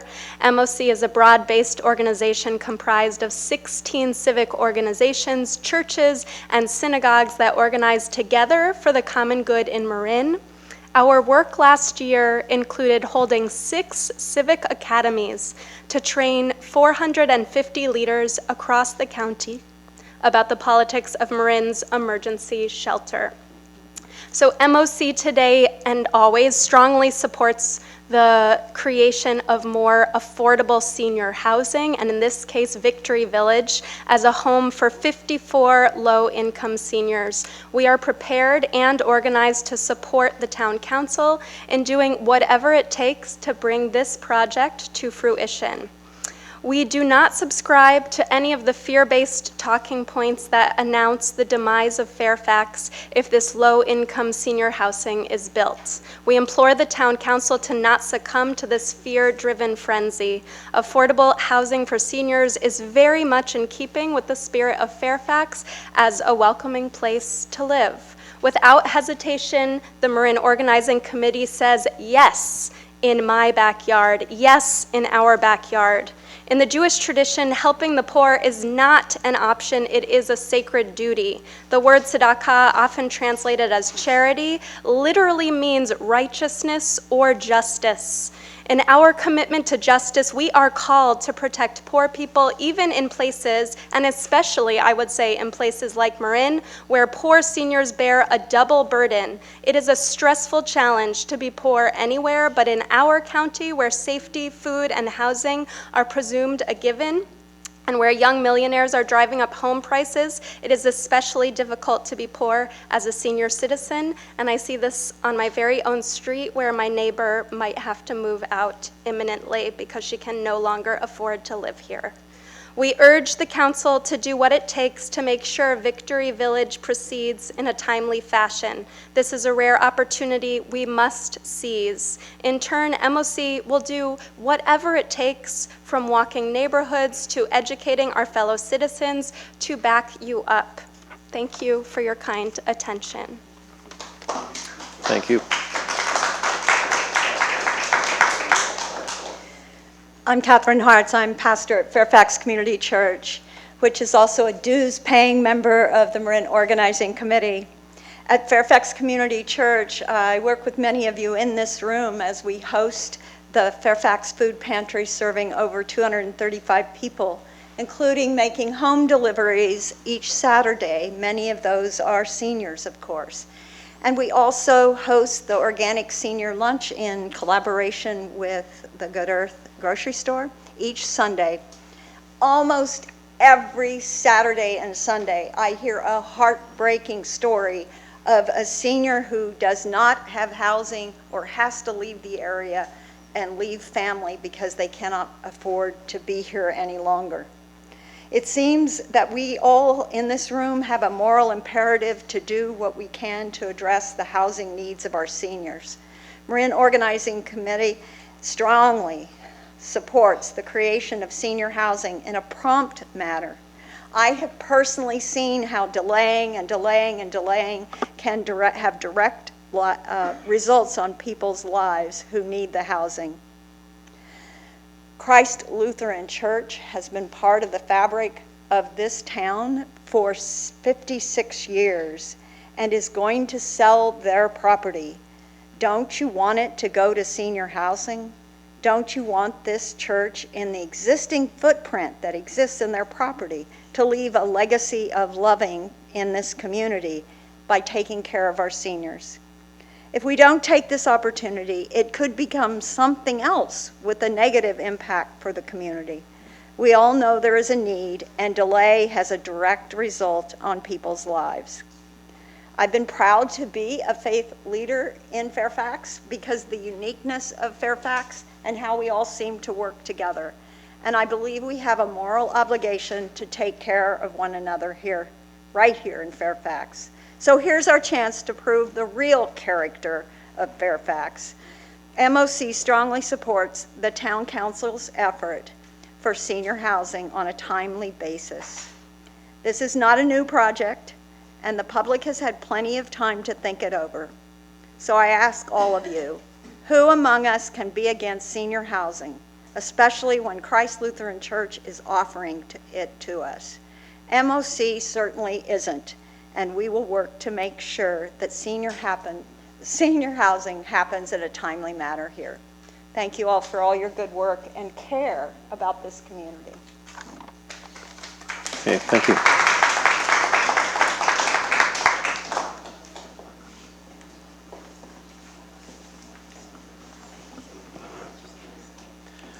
Good evening. My name's Ford Fish, and I'm here to speak in favor of the proposed zoning change that will allow projects like Victory Village to go forward.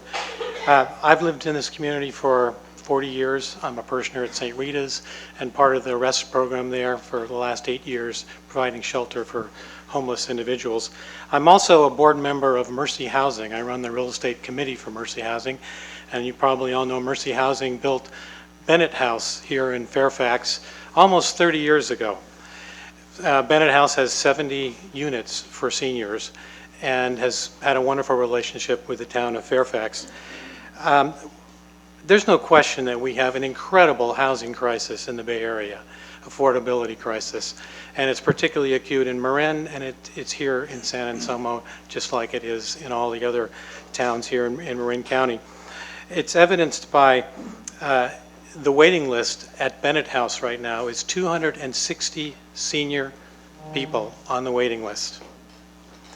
Now there's also a fact that is usually not known by the public, but if you come to one of these emergency shelters, the REST program, the one at St. Rita's here in town, you will see senior citizens sleeping on cots because they can't afford a place to live. We need senior housing. It's a problem here and right now. Now, there's been some misinformation about senior housing, and this applies to whatever projects. We won't mention the one we're not supposed to mention, but the reality is that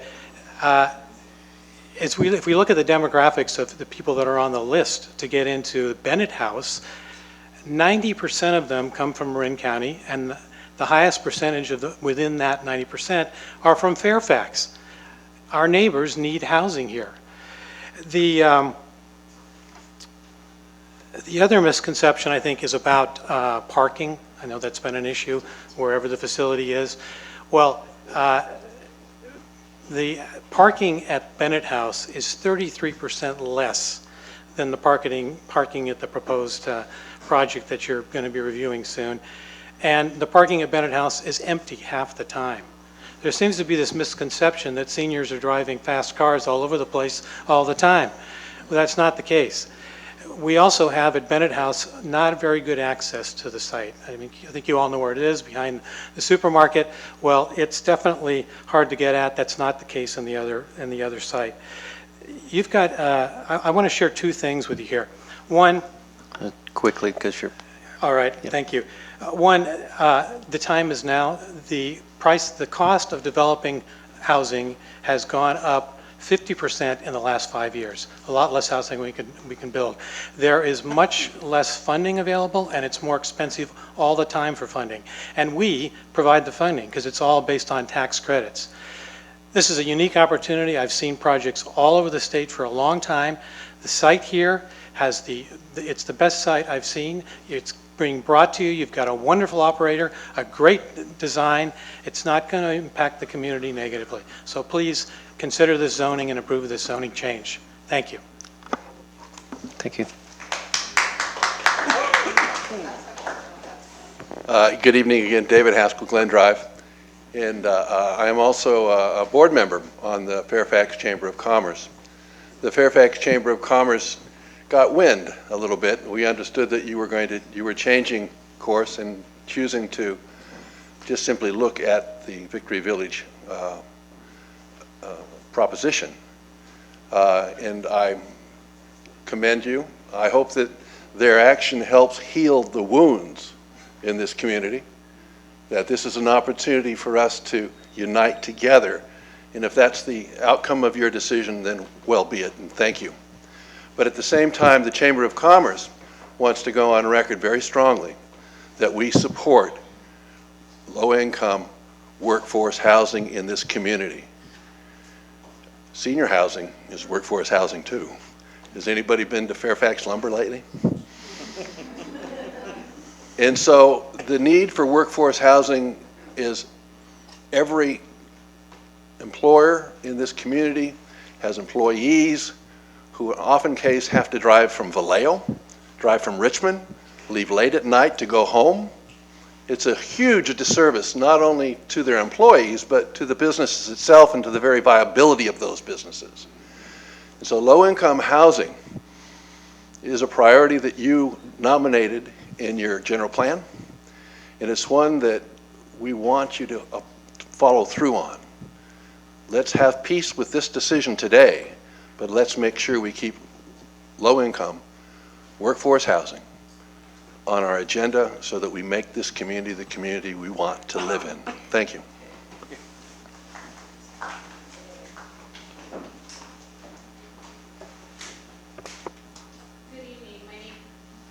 My name is Michelle Garcilaso, and I'd like to lend my support for senior housing and Victory Village. Many have said in our community that if Victory Village were to come online, it would not create housing opportunities for seniors in Fairfax. I believe that this is to be false. As of Monday, February 27th, there are 2,927 households on the wait list for a Section 8 voucher with Marin Housing Authority. Approximately 400 seniors, approximately 400 of them are seniors and 8 of them are Fairfax residents. I personally know one person, though not a senior, who is on the wait list for a Section 8 voucher. It is my understanding that the developer, RCD, is in the process of applying for what is called a project-based voucher site, meaning that HUD will award the property owner 54 Section 8 vouchers for a period of time. All of those Section 8 vouchers will stay with the development and not with the tenant. To be placed in the project-based vouchers unit, multiple applicants will be pulled by Marin Housing Authority, deemed income eligible and have a criminal background check. Those applicants will then be sent to the developer, who will determine who will move into the units. In essence, all of the tenants who will likely move into Victory Village will be Marin County residents and or have been on the wait list for a Section 8 voucher in Marin County for many years. Are the opponents of Victory Village prepared to tell those 8 seniors living in Fairfax waiting for a Section 8 voucher that because you've had challenges in life that you must move from their community where they are deeply rooted? Thank you. Good evening. My name is Chris Organ. I live at 99 Redwood in Fairfax, and I support Victory Village. What I fear is that the people who need this project most don't know they need it and won't be here to ask. These will be seniors aging in homes in a community they can no longer afford. So many seniors confront this living problem only after they become vulnerable, disabled, or compromised by an income loss or family tragedy. For the record, I'm the co-chair of the California Alliance for Retired Americans, known as CARA, here in the North Bay.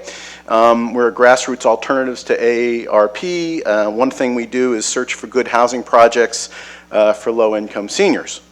I also think some facts about our Fairfax population are in order. In 1970, the census put the Fairfax population at 7,661. The 2010 census put the population at 7,441. Of that, 12.8% are 65 and older. That has grown from 2000, when only 9.5% were 65 and older. As for the vulnerable seniors, in 2000, 7.4% of those 65 and older lived alone. In 2010, that had grown from 7.4 to 9.5%. The number of potentially vulnerable seniors is growing, and it's growing fast. The proposals for streamlining in exchange for development projects that offer 100% affordable living seem to me constructive. Other ideas for moving projects like this for seniors also appeal to me. But most important of all is to move Victory Village, the project, forward, and we would want to encourage developers of 100% affordable senior housing to buy such a property. I don't want to see another development, Monster Homes. I just want to push this proposal for seniors along. Thank you. Thank you. Kiki Laporta, thank you. I'm also speaking on behalf of Sustainable Marin, so I may need a few seconds more. I live in 94930. I am not a paid advocate, and I support Victory Village. What is the character of Fairfax? Is it the buildings? Is it the open space that surrounds it? Or is it the people who live here? It is all these things. It's us. In the 50 years since my family moved to Fairfax, a lot has changed. I used to tease my dad that Glen Drive was the last outpost of civilization. Then Shemran Court and Canyon Village were built, and the smaller and less expensive apartments across Sir Francis Drake. The people who live in those places became friends, shoppers and shopkeepers, school teachers, pastors, table servers and carpenters, therapists, musicians, mechanics, and policemen. All this great mashup is the character of Fairfax. Over time, the community has worked to balance the needs of people and the needs of nature, the rights of property owners, and the rules of civil society. But things have gotten way out of balance. The expectation of working hard, paying your dues, making a contribution, and living out your days without fear of homelessness doesn't hold anymore. The cost of housing is changing our town. The old-timers can't live here. Long-time residents sell or are priced out. Service workers, the people we rely on for the necessities and pleasures of our lives, can't live here. We import them, and we all sit in traffic. These changes affect everyone, and Fairfax is not alone. But there are some changes we can address. Our town can relieve some of the burden of building affordable housing here by removing some of the process impediments. The world is growing and changing around us. Either we will intelligently plan for it and manage that change, or we will be swept away by it. I want to retain the character of Fairfax. I want a diversity of people around me, not just the ones who by luck or merit can afford the astronomical costs of housing here. I urge you to exercise the leadership that has put all of you in those chairs and make the changes that only you can make so that Victory Village and its low-income residents and other low-income residents who will occupy other affordable housing in our town can become cherished parts of Fairfax. After all, we are still Fairfax. Thank you. Thank you.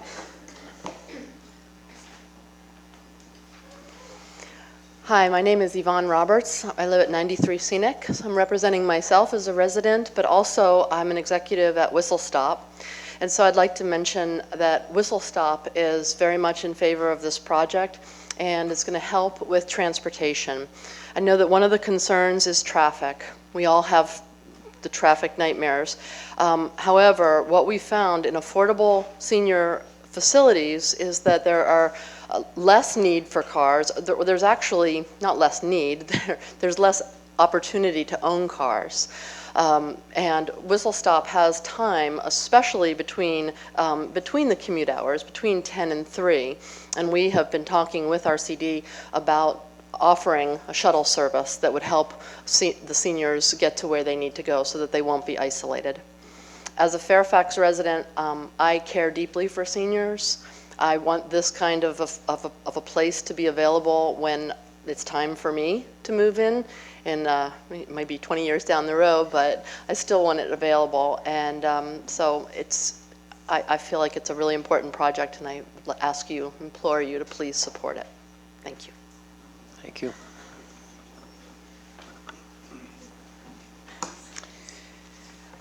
Wow, those have been some very powerful statements, and I thought I had a very brief one to make, and I have been able to cut it back because of those and make it even briefer. My name is Doug Cooper, and I've lived in Fairfax for 25 years, more than 25 years. Raised 2 children here. In fact, they both attended the Cascade Canyon School at the site that's now under discussion. So I've hiked that property, I know it very well. First, I've been asked to make a very brief statement on behalf of the Marin League of Women Voters.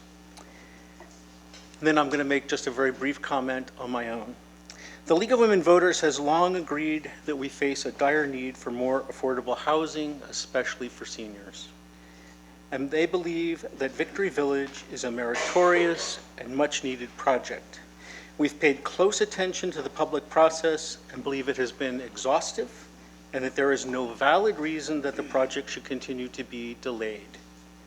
We strongly support the proposed amendment, as modified tonight, to reduce the lengthy timeline for the affordable housing project in Fairfax's planned development districts, in particular this one. On my own behalf, I want to thank all of you on the town council, the county staff, the planning commission who are not here tonight, and especially the Christ Lutheran Church for all of your patience, goodwill, and apparently untiring efforts on behalf of Fairfax. Last, I just want to add one thing. If people know the Four Freedoms paintings by Norman Rockwell, there's one called Freedom of Speech, which I've always found very moving, in which there's a local community meeting and one particular man is standing up and talking. And I think Norman Rockwell and his entire generation would be so proud of what Fairfax does and is doing tonight. So thank you to all of you also. Thank you. Thank you. Good evening. My name is Bob Pendoli. I'm speaking tonight for the Marin Environmental Housing Collaborative, or MEC. MEC is a partnership that includes affordable housing, environmental, and social justice advocates. We work collaboratively to build public support for projects that advance affordable housing, environmental integrity, and social equity. And for this reason, we strongly endorse Victory Village, and we support and thank you for your efforts to date. We think that the notion of a new zoning district for affordable senior housing has merit in concept. The devil, of course, is in the details, but we think this is an opportunity for you to provide a comprehensive and transparent process that the public will better understand than the streamlining notion, which frankly we also thought had merit. There's a desperate need for affordable housing, especially senior housing. Seniors often live on fixed incomes and suffer disproportionately from poverty and health problems. Fairfax's population is aging more quickly than the rest of the county. For example, in 2010, 17% of Fairfax residents were over 60. By 2015, that figure had climbed to 24%. More than 63% of Fairfax residents are over 65 and have a physical disability.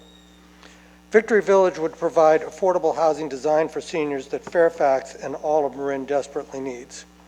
We say that Victory Village is an environmentally friendly project. The brown space will be redeveloped. Green space will be protected. Development will be confined to 2 acres on a parcel that currently is occupied by a church and a vacant school building. There are no endangered plants or animals on the site. Ridgeline views will be preserved. The development will be compatible with nearby similar apartments, and the neighborhood is walkable. Flooding will be reduced. The improved drainage system would reduce historic off-site runoff. Senior housing generates less than half as much traffic as conventional apartments, and in this case, it'll be significantly less than when there was a school operating on the property. There are no negative surface impacts or service or utility impacts. All of your services are adequate for this property. In conclusion, well-located and environmentally friendly and affordable housing proposals are sorely needed but are rare. When one like Victory Village comes along, we need to support it. We're grateful for your efforts, and you have our continuing support. Thank you, and hang in there. Thank you. Hello, Gwen Froh, Creek Road in Fairfax for 18 years in support of this project. I'm going to speak as a layperson and just use common sense. The Planning Commission and Town Council have been extremely responsive to the thoughtful and authentic feedback about the process of implementing this project and the general plan. Changes have been made, thank you. As a result of that input, those changes have been made. But I am concerned that there are those who are still going to want to kill the project through delay tactics or fear-based thought. Kick the can down the road is a tactic that will squash a nonprofit development endeavor. I tell kids that I work with that call themselves environmental leaders that that is theoretical talk unless they're willing to put their words into action. So are we going to stand here and pat ourselves in the back and say, yes, we believe in senior affordable housing, but then abide by tactics that might squash this project? It's not a legacy to just say no. That's not a legacy to be proud of.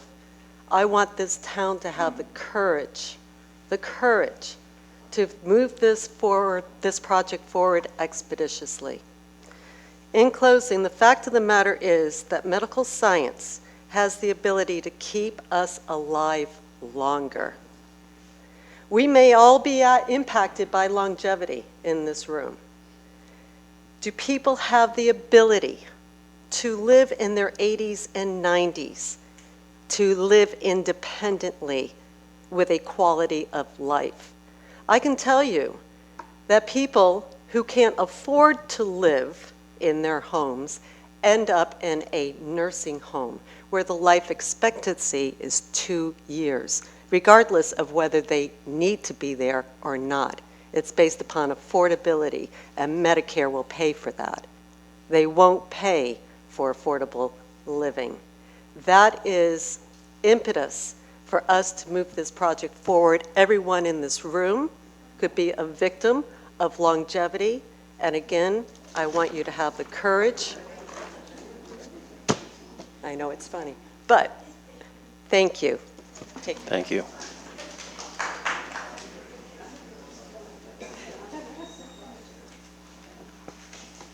Hi, my name is Jack Hayes. I've lived in the community since 1968. You may not believe it, but I'm a senior also. We live in Oak Manor, but this is where we attend church, where we shop, where we eat, where we play. I've been Little League coach. Well, I have 6 children, so I was compelled to be Little League coach, president of the Little League, homeowners president for a great number of years, past principal at Drake, superintendent here for a good number of years and many, many decades ago. For the past 15 years, I'm just going to tell you, I had a speech prepared for you. This is not it. This is from the head and heart, because some people have said what I was going to say. For the past 15 years, I've been working with St. Vincent de Paul at St. Rita's Church. We serve the people of Fairfax, part of San Anselmo, San Geronimo Valley, and for 6 months out of the year, we go out to the coast, to Stinson Beach and Bolinas and Point Reyes. Our funding comes through donations from the parish, principally, from fundraising we do, and I have to tell you that a good portion of the funding that we have comes from merchants in this community to help us do what we do. We're a little bit unique. You can't be a little bit unique. We are unique and as an organization because while we go to an office to get files, we don't meet in an office. We meet in people's homes or in a campground or in a garage. Wherever they live is where we go to help them. Today, we had the experience of visiting a lady who's 79 years old and will be evicted in 42 days. That's here in Fairfax. She has nowhere to go. We handed her some weeks ago our 4-page list of EAH housing for seniors. We've told her what to do and told her how to get on waiting lists, but also told her that it's pure dumb luck if you find a place when you need it. Within this past month, I'll just give you these couple of examples and then explain why I'm doing this tonight. A couple of weeks ago, we have 18 in our little group. So we go in various directions every day. But a couple of weeks ago, my partner and I visited a lady. It used to be a stone's throw from me over to where she lives. It's not anymore. It's a walk. But she lives in what was a commercial unit. She lives in 1/3 of that unit. It's about 300 square feet. There's no water. There is access to a toilet because the business has a toilet. There's no kitchen. She pays $12.50 a month for that. About a month ago, another lady, and she asked to be remembered here, so you're hearing her story. She and her 42-year-old son live in a garage up on the other side of Fairfax. I won't mention the street. There is a small toilet, a toilet with a small sink. No kitchen. She pays $8.50 a month. He pays another $400 a month, another $12.50 a month for a basement, cement floors, and rugs. She is also waiting to get into senior housing. She doesn't stand up. She can't stand up. You can lift her up and she can move forward. But for us, she sat on the floor to talk to us. She cannot get up and out. We don't fail very many people, I don't think. We know the resources in this county. You just can't get there from here. There is a tremendous need for building the senior inventory. We've been lucky enough to get a couple of people into Bennett House. But even if people come from outside the county, even if people come from other areas besides Fairfax to live in that housing out there, they deserve it. And you're doing the right thing by advocating, as you have been, or listening to people advocate for more senior housing. Another reason I came, I've been attending meetings about... You're over your 2 minutes, but so if you could wrap it up. Stop? Well, soon. What you have to say is very important, but in respect with everybody behind you in line, I think. Two things. One, I frankly wanted to come and thank you for what you've done here, the way in which you responded in listening to people, and the Planning Commission. It's been eye-opening for me to watch the response and the great report. What compelled me to come here tonight was to give you some examples. We have this binder, this little folder has the names of 28 seniors who we're trying to place here from Fairfax, need to get out of where they are. But the other thing that compelled me to speak was receiving something like this and feeling that the discourse somehow went astray about this issue. And if it can just get back on track, if the letters to the editors would be civil, truthful, not exaggerated, if we could discuss issues that we might have around this project in a civil way and try to reach solutions, that's going to make this the town we all want to live, work, and play in again. Thank you. Thank you. Hi, I'm Suzanne Cheney. I'm probably the first one up here. I am not against senior housing, but I am very concerned about things, and I hope I get 5 minutes for my side, because a lot of people, I sort of represent people who are too afraid to come up here because they keep getting put down as liars or not truthful. I'm a senior. I qualify as one of these semi-disabled, active, longtime residents in Fairfax. First came here in '87 when I met my husband, who lived in the Sherwood Oaks, that place up on the hill. And we always would go for bike rides and say, I hope we can find a place in Cannon Village. I love this place. So 1990, we found a place, and we've been living there ever since. Now, I'm a senior.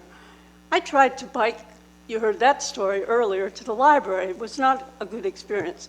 I walk to the library all the time, and I go to the evening meetings, and because the transit sucks, I have to walk home. And as Renee knows, I have had to walk home from these meetings once or twice in the rain. And I, by the way, got pneumonia, but that's a sign. My main concern is, pretend my name is Jesse. I'm a 10-year-old boy, born in Fairfax, and all of a sudden it's 2076.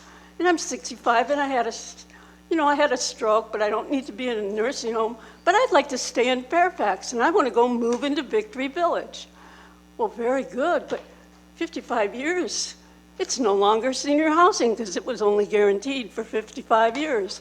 And it's like a lot of other projects that I have been, when I used to work in San Francisco at Social Security and Information and Referral, I helped place people, especially with HIV, in housing. And these were really desperate people. And I kept finding these sunsetted projects that had been, for 30 years, they'd been low income, and then all of a sudden only 10% of them were low income. And most of these were managed by the John Stewart Company, who they are saying they're going to use. And I found those people to be very strange to work with. 2/3 of the managers that I worked with who were live-in managers at senior projects, and I could tell you which ones they were, like the Broadmoor was one, were out-and-out alcoholics. Either didn't return calls, couldn't remember which client I was talking about. I had to make home visits. I mean, I would complain about conditions, urine in the hallways, people in diapers just parked in front of TVs in these, because most of them were SROs. And the John Stewart management was in charge. And I found those people to be highly incompetent. So that concerns me that they're working with that group who I felt is out to make money and doesn't really care about the seniors and disabled people. Yeah, but I think you're addressing Right. the applicant there. Well, and anyhow, that, no, that's I'm just not to saying do that with the that- zoning. I'd like you to wrap it up, please. Okay, well, I'm concerned that when I'm 65 and I'm this young boy and I go to apply, I don't have it. So I would like this housing to be in perpetuity. I'm all for the project. Yeah, I think a lot of people share that. I'm all for this project if it would be 2 stories and not so hulking. And also if the developer could do something for the town, like fix the sidewalks between downtown and the library and the stores, because as they are now, a person with a baby buggy cannot use those sidewalks. And there's no lighting, and I've done some research, and I did find out that part of that property between the town and here is county. This makes it very difficult. It's unincorporated, it's not owned by the town. That's true, and we have many challenges like that, and we're working on them. So But I had done that research on my really, own to yeah, I find mean- out who's responsible for each sidewalk area. It's quite It's a amazing to gargantuan find out. task, and as a council, that's what we try to work on Well, I pretty was- hard, I so. was flummoxed to it's- find out how little of it actually belongs to the town of Fairfax. Okay. And the town of Fairfax, on both sides of the road. All right. Has anything to do with. Okay, well, thank And then you. my other concern is the transit. And we've heard that addressed also. So- Okay, So but you are But in concerned order about to transit. use the transit, if you're in a wheelchair, you need to also redo all the sidewalks on both sides out there, not just in front of Victory Village. Okay, And I sent Thank you. photos to Michelle of the actual bus stops and all the impediments. I don't know if you all received those photos. It was a couple months ago. yeah, yeah. Did you get the photos? Yeah. 'Cause I stood in the rain for one of them, so to show you what Okay. it was like. Well, thank you. Mayor? Okay. Yes. May we get back on to 2 minutes? I understand that we got a little Yeah, we've got, over. Could we stick yeah, to I mean, a 2? number of people were representing Su- groups. thank you, but- Suzanne. We but do have thank to you move very on. much. We Thank do you. really, please respect, there's a huge number of people behind you. Thank you. Good evening. My name is Griselda Hernandez. I'm a local Fairfax resident of 17 years, and I'm here representing myself as a private citizen. Being very shy, this is a hard thing for me, but I'm actually here today because 2 days ago there was a flyer on my car that was against Victory Village that was very untruthful, and it moved me enough, a shy person, you should hear my heart beating now, to come and really give a heartfelt support, because as a person who values social justice, who comes from a culture that values adults and their wisdom, who sees all these signs that honor diversity around town, I just want to say this is how diversity starts. It's by getting the people who are underserved. It's by opening up more spaces. And the one problem I see with this project is that it's too little. And so my hope is that there's more, and my hope is that it's for perpetuity, and my hope is that it's for truth and fact-based, and of course, respect. Thank you, and I appreciate everyone who came before me and who was so eloquent. Thank you. Thank you.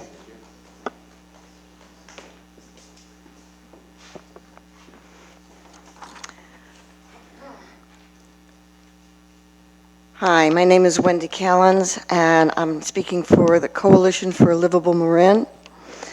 I've been involved in planning issues for over 30 years. Oh, and I'm your neighbor. I live in San Geronimo Valley, and I've been involved with Fairfax community for over 30 years. And I've also been involved with planning issues for that length of time. And I have to say, this has got to be the most thorough and responsive process that I've ever seen. So I've had a hard time with people saying, well, I support the project, but I don't support the process, because I've seen other processes, and I've been on the receiving end of trying to stop a project and gotten myself railroaded, and I know what that feels like. And that's not what's happening here. And I do want to address the flyer that has been sent around town. Planning language can be obscure and hard to follow for some. Creating local laws and land use regulation is not always a straight line. And it can be complicated. And I don't say this to be condescending, really. On the contrary, I say that because it makes it easy to confuse people. Facilitating an engaging and thoughtful, intelligent civic engagement is important, and hyperbole and fear-mongering makes it impossible. In that flyer, they're taking advantage of the confusing nature of planning language to create fear and panic that the sky is falling and something awful is happening in Fairfax. And I'm just going to use one example. They talked about the language about discretionary review, saying that it would mean that the public won't have any say in the project. That's not what discretionary review in the general plan is referring to. This phrase has a particular meaning in planning to mean that after a project has gone through a thorough review and been approved, then a single individual can't continually ask for it to go back to the Planning Commission again and again and again as a way to drag it out. This tactic has been misused over and over again to thwart affordable housing projects across the state, and the Chronicle just actually had an article about this. I really feel like the town needs to provide clear, plain English language to many of the misrepresentations so that the general public really understands what's going on. I've been, a group of Fairfax residents have been trying to do that, and they've been tabling, and you're going to be hearing from them. But I'd like to hear it coming from the town. I really do. We all need to be thoughtful consumers of information, especially in this time of rampant social media. If something is presented to you in emotionally charged, overly simplistic, or fear panic-laden language, check it out before passing it along or using it as a basis for your opinion. I supported the rezoning, but if you feel it's better that this approach, then I will support that too. And I ask those who are concerned about development of Fairfax to recognize that here we have a project that is truly beneficial, and to let this go through without further obstruction. Thank you. Thank you. Good evening. My name is Eleanor Block, and I am your representative on the California Senior Legislature. I see all over the state the need that we have right here in Marin. I've been a resident of Marin since 1972, and I'm now 80 and a half years old. And I see my age group just having no place to go. I wrote legislation a few years ago that I can't find a legislator to pick up. While you go through the process of trying to build housing, people are getting rent increases who are elderly and have no place to go and don't have the time to deal with it. In the law currently, as some of you who are attorneys would know, we have 60 days maximum to find another place if we get a rent increase. And I've been trying to get it for 4 months rather than 60 days. And no one will pick it up because the realtors are in cahoots, so to speak, with some of the legislators, so they're afraid to do it. But you heard today from the rabbis and from others that the statistics on what is happening. Every day, the Board of Supervisors gets calls, and they don't know what to do. I, in my former life, was one of the co-coordinators of mediation services for the County of Marin. And when I saw what was going on with elder abuse and other things, before I retired, I went and to the commission and joined the Commission of Aging in becoming your representative on the California Senior Legislature. So I beg you to really thoroughly look at this and get it done quickly before more people are on the streets and have no place to go. And I thank you for your consideration. Thank you. Good evening. My name is Terry Dowling, and I'm the chair of the Marin County Commission on Aging. And I want to let you know that the Commission on Aging fully supports the development of Victory Village Senior Housing Development in Fairfax. Victory Village will provide 54, a very small number, but 54 units of critically needed affordable senior housing for low and very low income seniors in Marin County. And I think, as you know, over 25% of the population of Marin County is age 60 years of age and older, many on fixed income, facing mobility and health issues. It's really imperative that communities step up and support their older residents. Victory Village will provide a safe, comfortable, accessible, and very affordable home to some of the most vulnerable members of our county. The Marin Commission on Aging strongly urges you to support Victory Village, and by doing so, Fairfax will serve as an example of the leadership that's needed in this county to be an age-friendly community. Thank you. Thank you.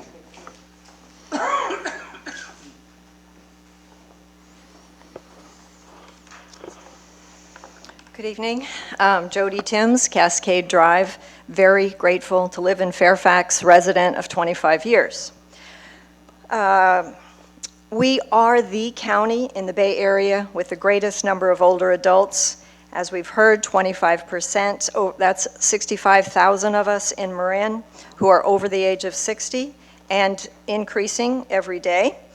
With housing costs rising in Marin, without doing anything, we are seeing gentrification. The moving in of greater affluence and the displacement and the moving out of less fortunate and poorer neighbors. The county's Section 8 housing list has been closed since 2008. There are virtually no options for low and very low income seniors.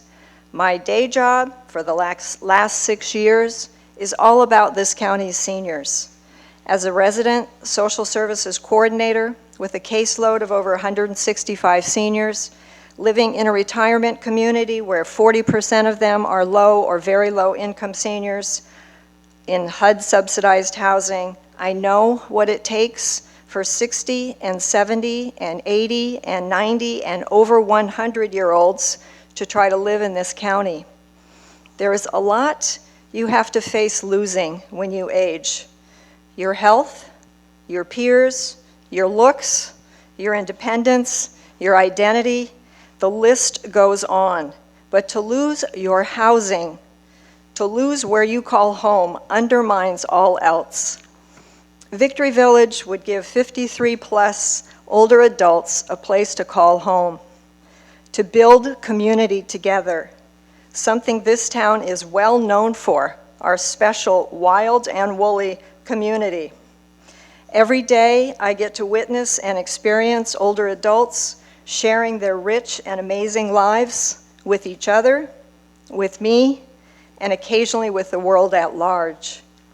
We mustn't turn our backs on our elders. Honor and respect are what's called for. Please support this gift of greatly needed senior affordable housing. One last very quick thing. The Mill Valley Seniors for Peace asked me to present their petition to you. They offer their full support for the proposed low-income senior housing project in Fairfax. Thank you.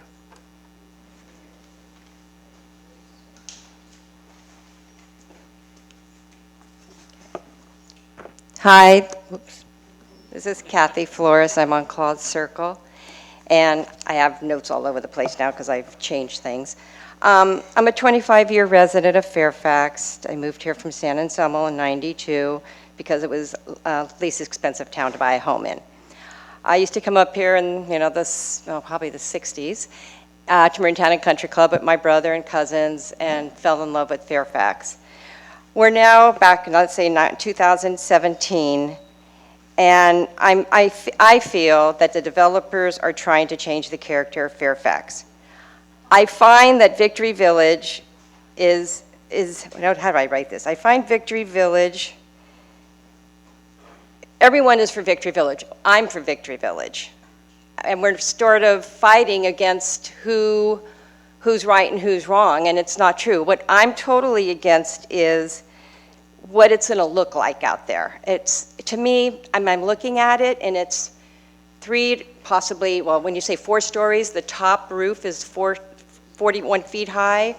Right now, Fairfax codes, I think, are 28.5. So it is a little bit higher. It's sort of intrusive as you're driving by. Right now, you look through it, and it says, oh, it doesn't look too bad, but you won't see those trees that are behind there. So what else did I say? We put our trust in the city manager, the town council, and the planning commission to make intelligent decisions while looking after what is best for our town, as in the structure. I am opposed to the variances that is being requested by the developer for the town council, planning commission, and city manager to build Victory Village. The Lutheran Church property sits on 20 acres, but the developer wants to build on only 2 acres and go up rather than possibly 3 to 4 acres and go back. I understand the reasoning because it's a lot cheaper to go up than go back. But I think in general, if you could go to 3 acres and go back 3 stories rather than 4 stories high, it would be better. So 2 to 3 stories. What else did I say?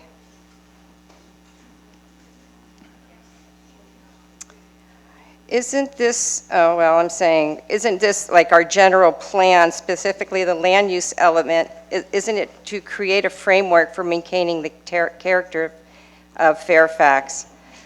Many of you believe that seniors, okay, well, now we're getting back to, pardon me? Well, I just want to note the time. okay, okay.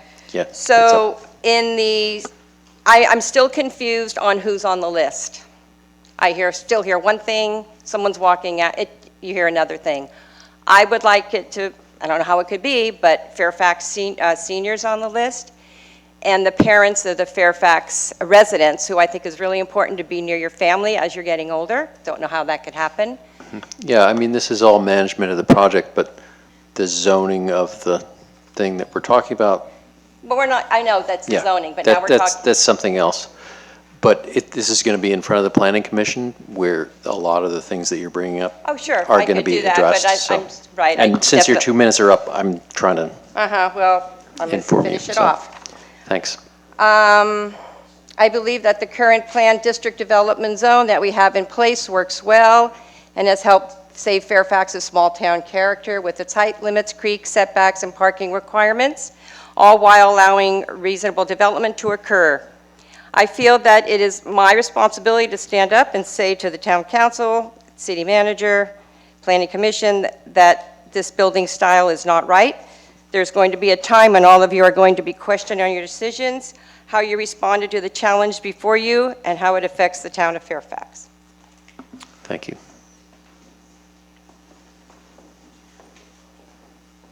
Okay, round 2. Great. I'll not start at the beginning. I sent you my letter about my concerns about the housing element of the general plan. So my name is Diana Perdue. I've lived on Scenic Road for 36 years and in Marin County since 1952. I've heard some things tonight that I didn't expect to say, but I think the initial campaign that Victory Village was for Fairfax seniors was a good idea. But as I said earlier, it turned out to be propaganda. And I say that because over the weeks, we've heard that, well, it really isn't for Fairfax seniors exclusively, and it really doesn't matter if you're from Fairfax or your grandmother lives in San Anselmo and you want her to be near you in Fairfax. That in truth, and there's someone from RCD and she might be able to clarify this for us, but from the Marin County Housing Authority, they tell me that, in fact, it's a nationwide lottery. So if that is not true, I'd really like to be corrected. Secondly, tonight I heard 2 different stories. One, and I've read them in the Independent Journal in the last week, that Christ Lutheran Church, in their generous hearts, gave a gift of their property to build senior housing. And someone today mentioned the gift again. So I'm wondering, did in fact they gift this property, or was it for sale and RCD purchased the property? And the third dichotomy from today is, I thought at the last meeting here that RCD had yet to even make an application with the Planning Commission, but someone here said they'd been waiting 5 years for you to hear their application. So have they had an application on file with you for 5 years, or is it more recent? Because to my knowledge, being a longtime Fairfax resident, I always thought that the project was the church, the school, and they wanted 20 units of senior housing to complement and have a little village of a variety of ages there. And all of a sudden, the school, just 2 years ago, I think the first year they went into St. Rita's was fall of 2015, and the school, I guess, couldn't come to terms. Like, they had years left on their lease, but they had no guarantee that they could actually use that time. So those are my questions that have popped up today, and then I just want to finish what I started before. Well, Well, I'm almost finished here. okay, So, please try to wrap it up. So, There's a lot of as it people. turns out from my research, it seems that RCD makes millions by selling shares in its nonprofit real estate venture. I don't want Fairfax to make any concessions for them or use any of my tax money to help their venture. To bring 75 or so low and very low income people to a place that has soaring real estate prices is foolhardy. Can we afford it? Some will need Section 8 vouchers. Some will need help with food. Can our food pantry feed more people per week? And if they qualify for Victory Village, I imagine they will qualify for Medi-Cal and food stamps as well. Victory Village will bring these new people to Fairfax, but they are not paying any taxes and will provide no financial help. The ambulance someone will need is paid for by us, as is the hospital bill. This is Okay. not pie in the sky. These are real costs that need real money, our tax dollars. The location itself Okay. should exclude senior apartments, never place them in isolation like that. Okay. Our ongoing water should preclude any project of this nature. I Okay. see no benefit for Victory Village. We already have middle and low income seniors in Fairfax. We have many low-rent apartments, Bennett House, and the Park Road complex. Diane? Yes, just, Yeah, please, you've written us letters about this. I and know. You're on but record. You and- say you want seniors to age in place, and we are here. I am one of them. We've reached into our pocketbooks time and again to keep this town on track. The right-hand side of our taxes are getting very heavy, and And I this think is we not can't supported by your afford- tax, on your tax bill. I Okay. know, but But I would like, you're way over your 2 minutes, and if you have more comments, Not I'd the like you only to one. submit it to the clerk, and they can be in the public record, okay? Thank you.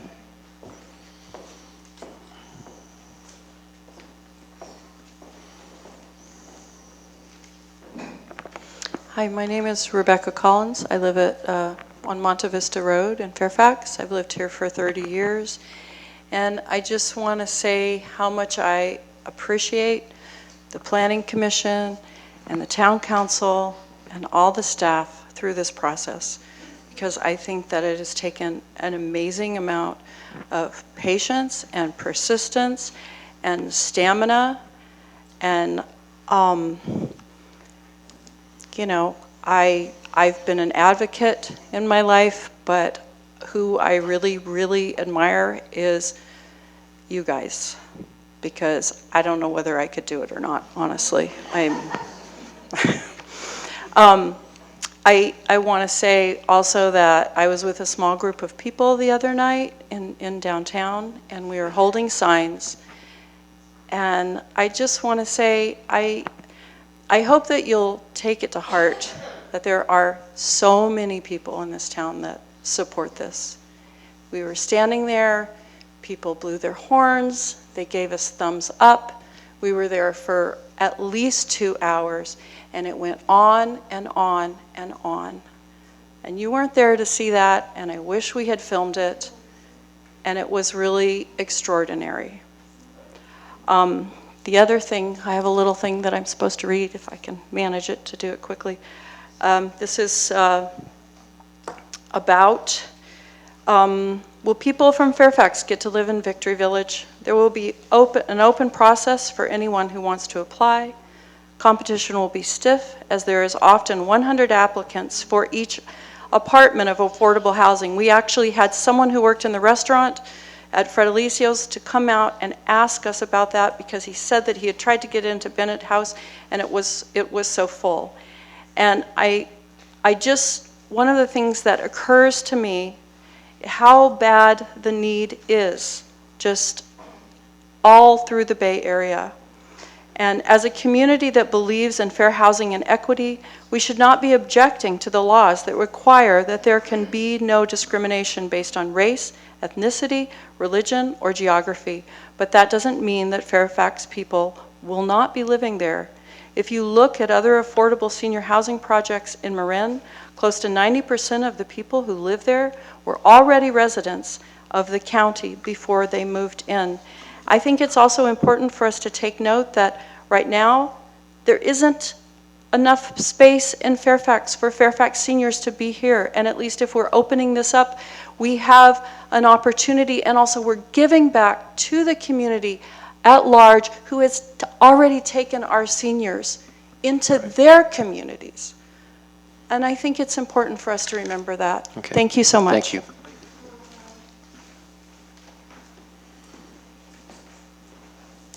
I'm not sure I'm really going to speak right now, but I would like to deliver some postcards that we gathered while tabling of people who said that they would support this particular project, and also announce that I made a whole lot of cookies that I would like people to eat before we leave tonight, so I'm going to put them at the back.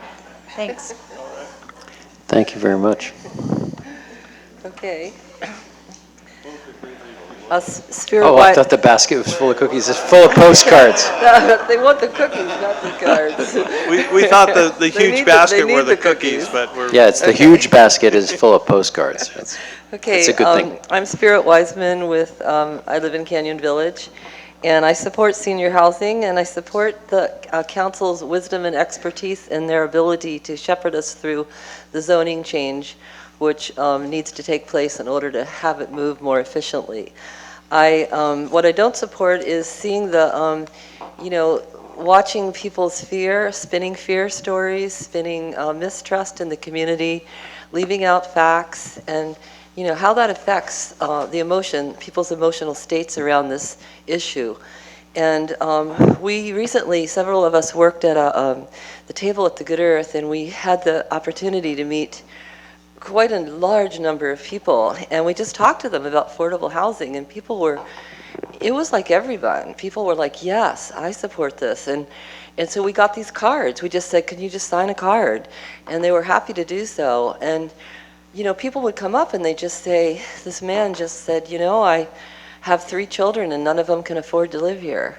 And I actually sell real estate, and we're in a housing crisis, and I'm aware of it. So then I was curious, who are the people who are really against it, who say they're for it, but?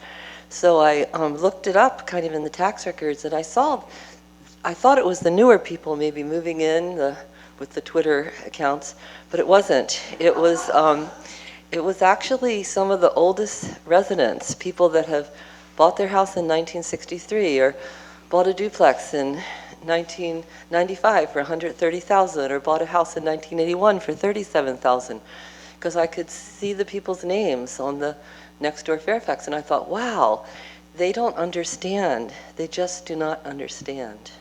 So please help. Thank you.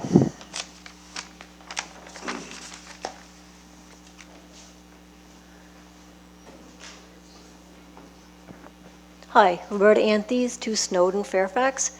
I've spoken on behalf of this project many times, and I've written about it, and I've been for it from the beginning when it was 20 units, and then now that it's 54 units. If it were 65 units, I would still be for it. But the question on the table tonight, as I understand it, is whether you review this project under the streamlining PDD rezoning process that was originally proposed, or whether you review it under what might be in effect, whether you streamline it under the foothill process. Am I understanding that correctly? Which is sort of a new approach that you're looking at, which would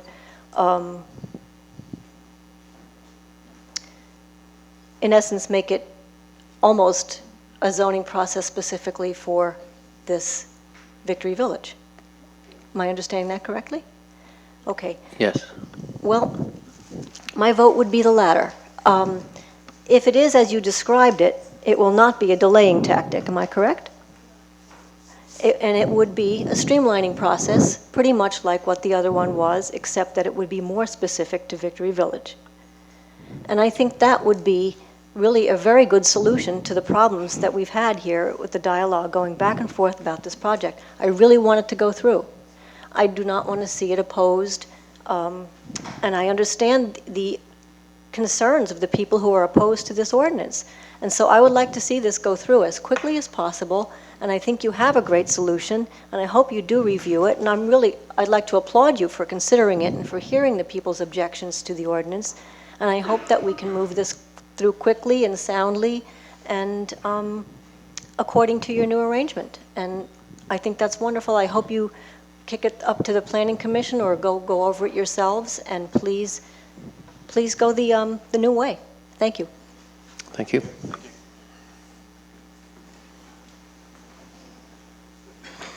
I'm Mark Hammerman. I live in Fairfax. I have an observation, a suggestion, and a statement. My observation is I'm not sure anyone really understands what this meeting is about.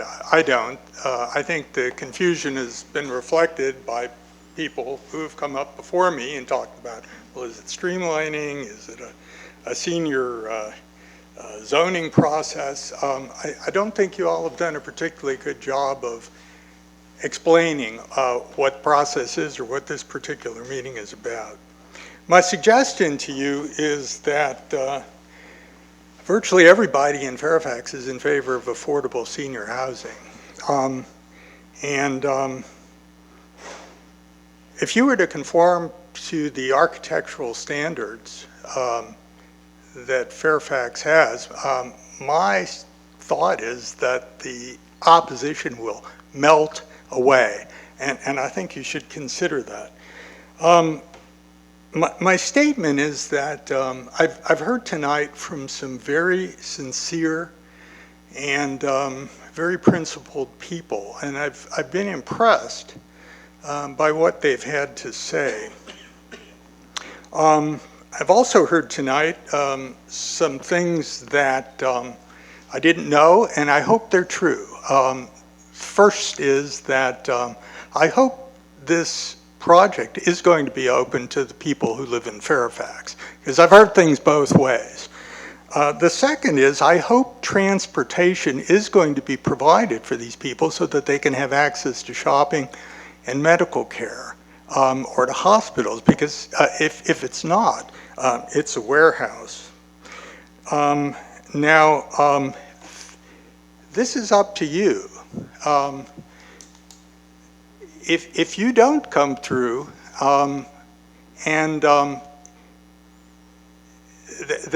you will have disappointed some very, very sincere and principled people.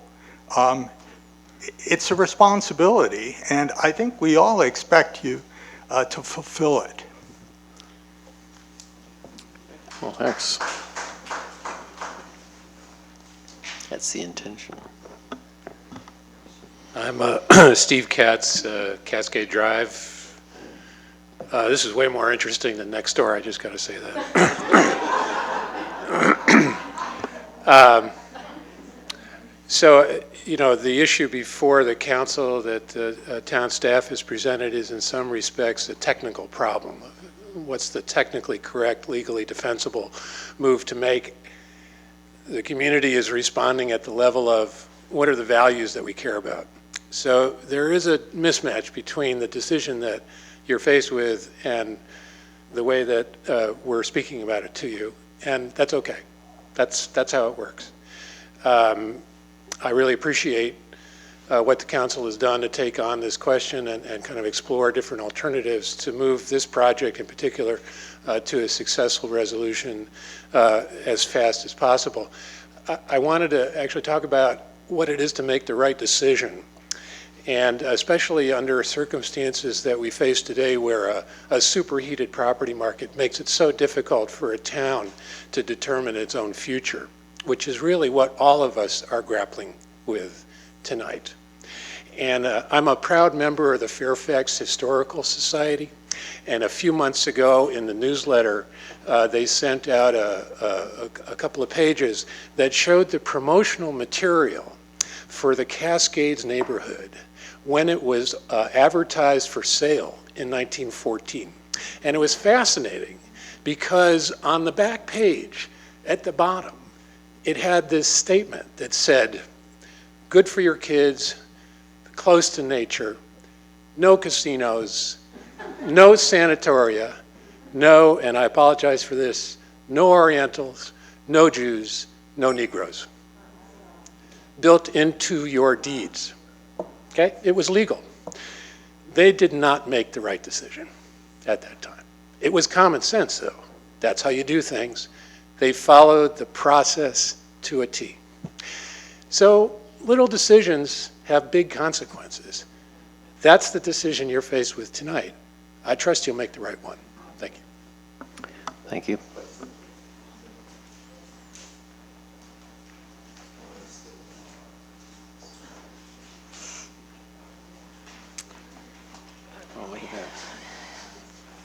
My name is Jane Brooks. I'm a board member of the Fairfax Chamber of Commerce. I'm a homeowner in Fairfax. I'm a shop owner of The Find in Fairfax. 10 years ago, I moved to this town, yes, because I fell in love with it the day I saw it. But more specifically and more urgently, to care for a friend who had suffered a traumatic brain injury and was rendered to live the rest of her life in a wheelchair. My wife and I sold our home in Toronto and bought a home in Fairfax so we could move our friend Roma in with us and take care of her 24/7 so that she could stay in the town she loved with all her heart. After 2.5 years of trying to help our friend, we were broke on too many levels to bear. Roma had to leave her beloved Fairfax and move in with her parents in Dallas, Texas. Roma is my age, 51 years old. I vow to do everything in my power to make Victory Village a reality so that Roma could even have the option to spend the last years of her life in a beautifully designed home in the town she loves. Thank you all for your time and attention. Thank you. Good evening, Council. Larry Bragman, Hickory Road. And I just want to express my appreciation for you taking time out to really think the whole zoning ordinance through and taking a second look at it. I think the approach that has been outlined is a creative way of dealing with the issues that were raised by the group that raised a lot of concerns about the streamlining process that you outlined in your original ordinance, that it created entitlements for the other opportunity sites before we really had a chance to study them. So I agree. I think that's a real concern, and I think the direction that this ordinance or the proposed ordinance is going to go in is going to handle that concern. This ordinance will address this particular site and will not create blanket entitlements that create all these concerns rippling out into the community. So I know I've talked to some of you individually, and I think you know what that issue really involves. I want to just address a couple of things I want you to keep an eye out. One of the big concerns in the community is the 55-year limit on this project. So this ordinance, as it goes through the Planning Commission and comes back up to you, should have some language in it about the duration of the project. So in other words, for a project to qualify, it's got to be a minimum term. If 55 years turns out to be some sort of financial limitation, then I think what we need to think about is whether the ordinance should require, or at least try to require, that the town or the county get a right of first refusal at that point after that 55 years expires. That would handle that problem. And that's what happened up on, what's the name of the street right behind? Piper Court. Piper Court. So Piper Court is a low, affordable housing. John Stewart was going to put it up for sale. They just couldn't handle it anymore. County of Marin came in and bought it. And I'm just suggesting to you that may be something we can build into the design of this ordinance. What else do I want to say? I think, you know, as far as the defensibility of this ordinance, it's consistent with the general plan. It's an incremental implementation of the general plan. And I think if you all are satisfied and you address the concerns in the community, then we have to have the confidence as a community to move forward and have the confidence in ourselves that we're going to have an open process that's going to address some of the design concerns and the other concerns that people care about. But we have to have enough confidence in our own democratic processes at this point to move this forward. And I just want to support your efforts to kind of take a relook at it, but assuming we can iron out those concerns, to have the confidence to move forward and have the confidence that we can build a project that the town can really be proud of and should be proud of. So thank you very much. Thank you, Larry.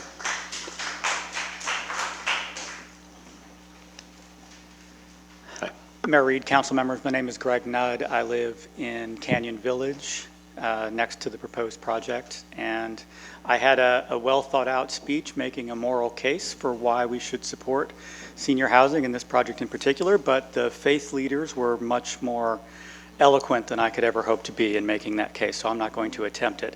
I'm going to turn to kind of what my expertise is. I am an environmental engineer. I've been doing air quality control work since 1992 at the state, federal, and regional level.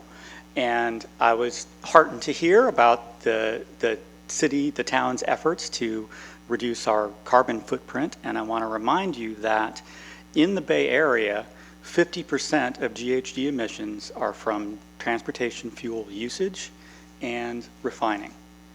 The vast majority of the emissions that lead to premature death are from the combustion of transportation fuels. What we've seen in California over the past few years, despite all of our happy talk, is that the consumption of transportation fuels have increased. Vehicles miles traveled have increased.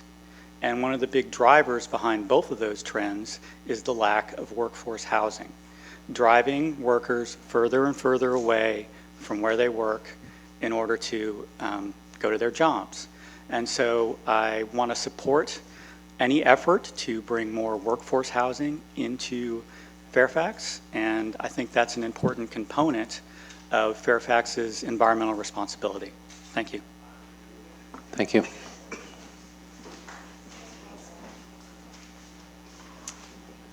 Good evening. My name is Amy. I'm here on behalf of Christ Lutheran. We just want to say, firstly, thank you for this long evening and your tired ears. And I wanted to thank everybody who's come out to speak on both sides. I think one thing that I've been amazed at the length of this process, it is as frustrating as it is for me. I've been amazed at how much it's actually affected the choices that have been made and how it's affected, changed minds. And it's actually been a really huge learning process. I'd rather we just jump to finished and cut a ribbon and let some people live in a house, not on a street. But we've got this process in between, and it's a necessary thing, and it's a tool. And I just wanted to thank you for all your work as part of that. It's a phenomenal thing. I did have some questions about, you're suggesting let's consider an alternative to the really speedy streamlining, and let's maybe do another way. I agree, we don't know the ins and outs of that, and that's your call. Whatever gets us to home base fastest, with the least likely legal battles in between, please take that path. And I don't know what path that is. And we need to get there, and we need to get there fast. We work with homeless people, and it kills us. It breaks our heart because we are on the process of doing something, and they need it yesterday.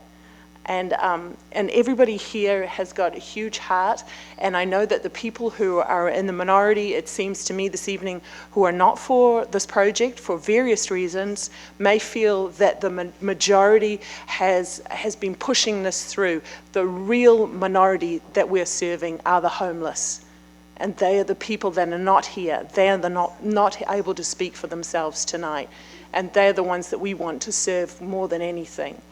And we're just excited that an idea we had 5 years ago has caused all of this energy, which is incredible. And it is amazing, and I'm humbled by that. And I can't believe that everybody has used up their evening and not watching TV, and they're here instead. And I'm just incredibly blessed by that. And I want to thank everybody for all their efforts. And I want to have the biggest party if we ever get to open this place, and you're all invited. Thank you. I want to remind everyone that there are cookies.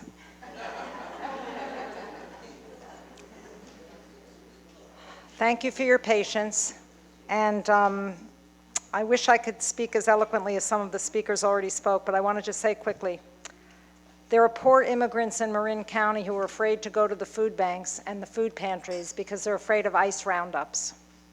There are parents and kids who are afraid to go to preschool and to after-school activities at the JCC because of bomb threats. There are serious issues in this county that need our attention and that need our work and that need our energy, and yet there are people opposing senior affordable housing in Fairfax.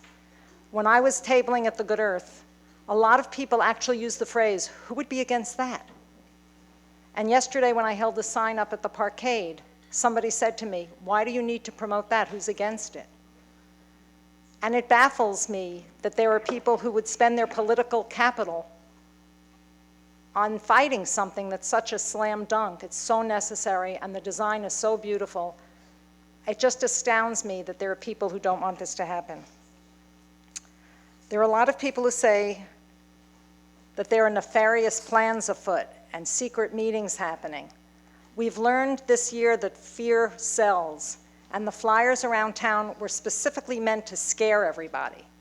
And I hope the town council understands that that's a campaign to foster fear and not fall for that.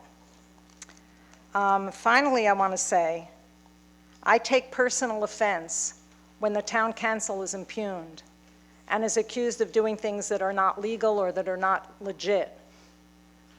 I know personally that the integrity of the town council should not be questioned. I know that every member tries really hard to follow every rule, the letter of the law and the spirit of the law.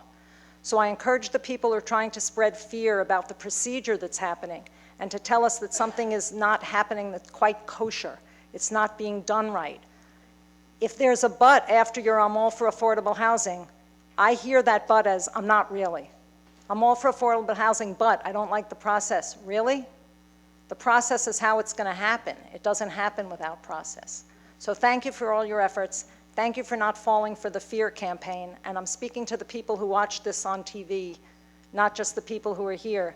Don't fall for a fear campaign. Get out there and help make it happen. Instead of saying why it shouldn't or how it shouldn't, tell us how it can. Thank you. Thanks, Betty. Valerie Hood, 79 Dominga. One thing I heard tonight that I'm really glad to hear is that Yvonne is working on transportation. That I really trust her. I'm really glad that's happening. The other thing that I was really glad to hear, although I don't quite understand exactly what you were saying, but it sounds to me like it's uncoupled from the other developments going forward, which what I think was the real impediment for people, at least the people that I talked to. So the other thing that I wanted to say is about 3 years ago, I remember Larry Bragman attempted to introduce having a conversation about rent control, and I really wish all the people that had shown up here tonight would have come and helped with that, because at that point we might actually have had some help in finding some housing. The other thing is I noticed there's a lot of big homes growing up in our town, And it looks to me like people have extra rooms. And I say, if you have an extra room, rent it out to someone right now. We don't have to wait for senior housing to be built. We have a lot of room in our homes. There are people in mansions, and they probably live in this, they're probably in this room right now. And I bet you they might just have an extra bedroom. You know, get off your ass, excuse me, but, you know, talk is cheap, but actually we could all do something, and we should be doing something. And it is really sad to go to the food bank and see the lines, to go to San Francisco and to go to San Rafael and in Fairfax. I live on the creek. I have these guys all the time. We go down and give them soup, but that's not enough. There are so many things that need to be done. Thank you.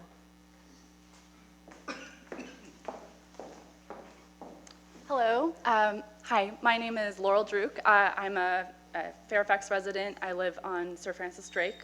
I am an active young Democrat in Marin for over 10 years, and I fully support the Victory Village. I think affordable housing is really a need in Marin County as well as many other counties in the Bay Area, and I hope that it will go through as pre-planned. And thank you for your time, and I hope we all have a good day and restful, and also that things that are said here tonight, that none of us are enemies. We're all friends and we're all residents of Fairfax. So to go on and spread peace and love, not hate, just because we have a difference of opinion for tonight. So thank you. Thank you.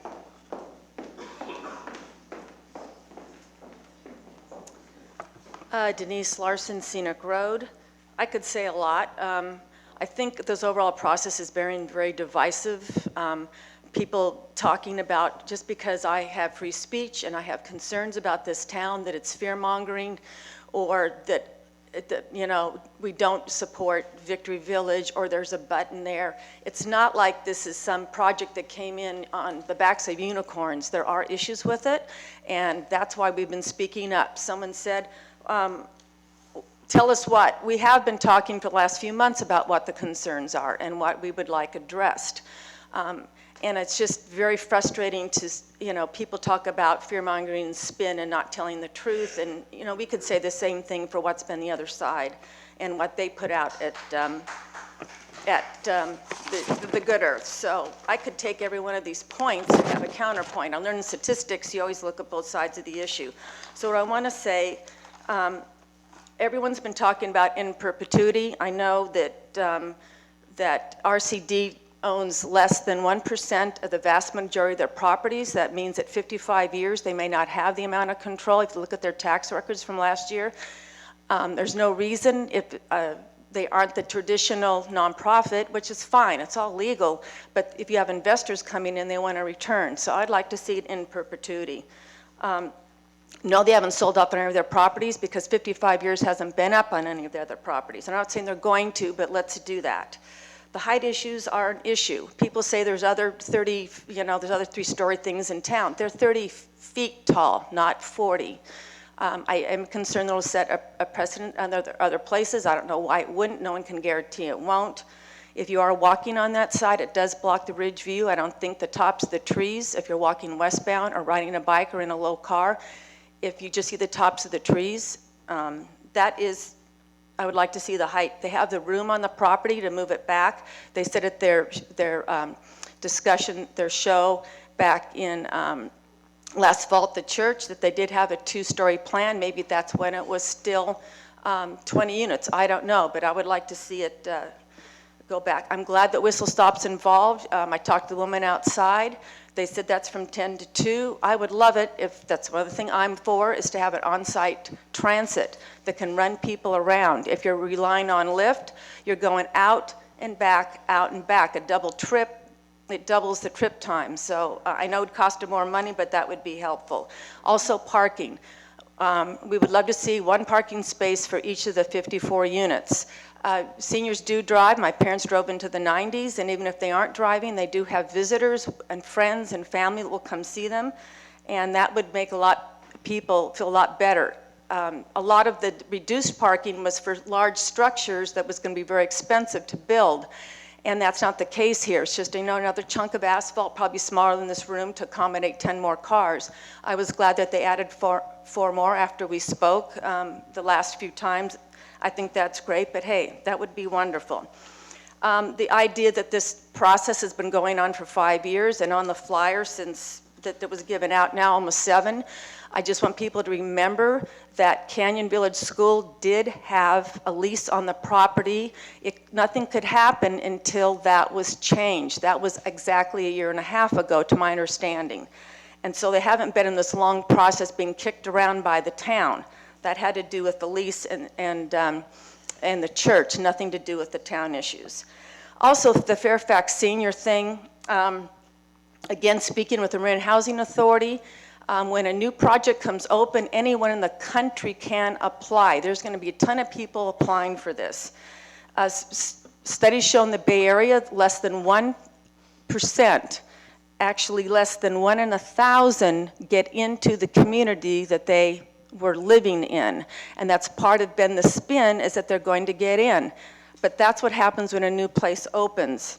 I would love for RCD to get some private funding so they're not relying on HUD and to then offer it. Other communities, because we're not as diverse, Marin's not, other communities like San Lorenzo is having 3 big projects going in for affordable housing.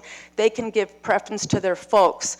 We can't here. So that begs the question for me is, if they can give preference to their folks and we can't here, then where are our seniors going to go? Because they're going to have a harder time in other communities getting in. You need to wrap it up. You're well over your 2 minutes.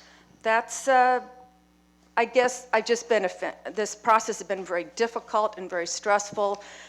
What's been going on in next door and what people are saying about, we're just trying to do it right for the seniors. We're not against Victory Village. We want these issues addressed, so it's best for the town. You're here to serve us first. And I know you're all doing that and what's best for the town. So please take care of these issues, and we're all happy to have it. We all love seniors, and it's just offensive to think that we don't or we don't have compassion. Thank you. Okay, thank you.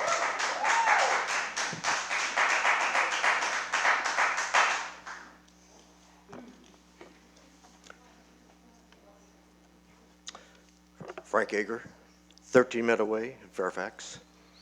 Fairfax has long been and remains an affordable town by Marin's standards.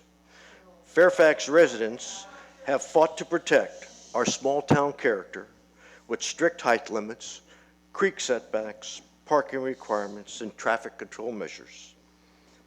Fairfax is not suited for transit-oriented development, as recommended by her planning consultants.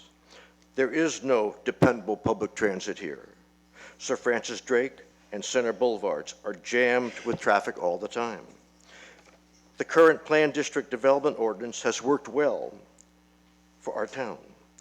Village West, Meadowland, Canna Village, and the forever low-income senior project, the Bennett House, situated right downtown, have all been approved using Fairfax's planned district development zone. Fairfax's planning consultant, Larry Kennings, who we have paid $492,000 to for redevelopment and high-density housing plans, has a conflict of interest. He is a board member for a housing nonprofit that is promoting the former Peace Village, now Victory Village, housing development. Fairfax has paid our 2 lawyers $594,276, much of it for their advocacy for rezoning for high-density development over the past 3 years. Fairfax has spent a total of $1,086,627 trying to redevelop our town with high density by pushing density bonuses and a condo conversion law that will change our town forever. No wonder there's no money to fix our sidewalks and fill potholes. You know, the street department's been shortchanged here for a number of years. Please keep the current codes to rezone property. They work. And how about giving Marin County a $15 an hour minimum wage? I mean, we talk about affordable housing and workforce housing, but Marin County has a $10 an hour minimum wage. I mean, how about raising Fairfax and Marin County's minimum wage to $15 an hour? For Victory Village, give Marin residents priority. Keep the project for low-income seniors in perpetuity, like the Bennett House.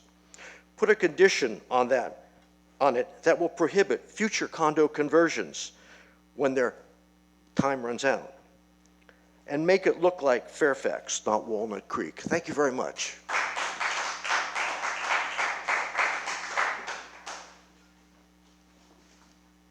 Hi, I'm Peggy Lagomarsino. I live downtown Pacheco, and I don't have much to add. I just wanted to say that I wanted to express how disheartened I am to have sat here all night and listened to a lot of well-meaning people accusing those of us who are concerned about this process of being without compassion, without an open heart, being a NIMBY. I am none of those things. I do support senior housing. I am a senior. I was born and raised in Marin County, and I've lived in Fairfax for 12 years. And yeah, I'm going to need it someday too. I'm not against it. But I think if you have questions in a democracy, you are allowed to ask them. And in fact, it's important to ask them. And I think it's actually resulted in what may turn out to be a much better process. So for everybody who thinks that the people who are asking questions about the process are against senior housing or Victory Village in particular, it's never been about that. It's never been about compassion or open hearts or anything. It's been all about the zoning and what that opens up for developers. And I think it sounds like we have a better solution that may be coming down the pike.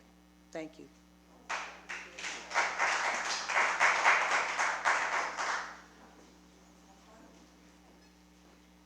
I just want to say something short because people have mostly said what I had wanted to say. I just want to urge you to consider this carefully because I do think it's important whenever you change the landscape that you think very carefully about it. I personally think this project is worth it. So we're asking the town council to make a good decision that will allow us to move forward with this particular project, but also protect us from, overdevelopment or any unintended consequences. So I trust you guys to make the right decision, and thank you for listening to all the different people that have come up and changing the process so that you can accommodate those needs. I also wanted to mention a couple of things. Somebody asked about the process by which RCD will acquire the property, and my understanding is that the church is selling it to them, but at a below market rate price, and actually went to them and asked them and looked for somebody to develop it as senior housing. So it's a gift, but it's not 100% donation because I think they can't afford to do that. But that's an important point that I think people have been asking about. And another thing about making a priority for Fairfax residents, we legally can't do that. That doesn't mean that Fairfax residents won't live there, and I too also called Marin Housing Community Development and the Marin Housing Authority, and they said that they thought that, that yes, you have to make open this process because you can't discriminate on geography, on race, on ethnicity, et cetera, and that's not necessarily a bad thing. And there will be, I think, different processes for people depending on how the units are covered. So if the units are, as Michelle noted, covered by project-based Section 8, those people will probably come off of the waiting list from MHA that people are waiting for Section 8. So then the other people will be chosen, I believe, by a lottery. And one thing that I thought was very interesting is that part of the marketing plan is to put a banner about 90 days before completion, I think, above the project. And people who see that banner can call in and get information and possibly get on an inquiry list and learn how to apply for the project, which seems to me like, wow, if you live here, if you happen to be driving through, you're going to be somebody who's going to learn about it before lots of other people.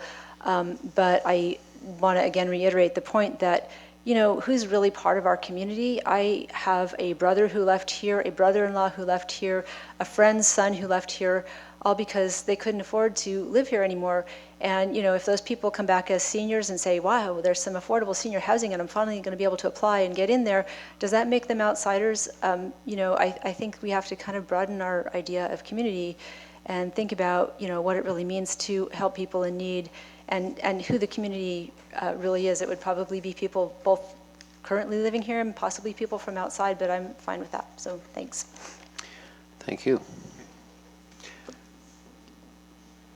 And it looks like.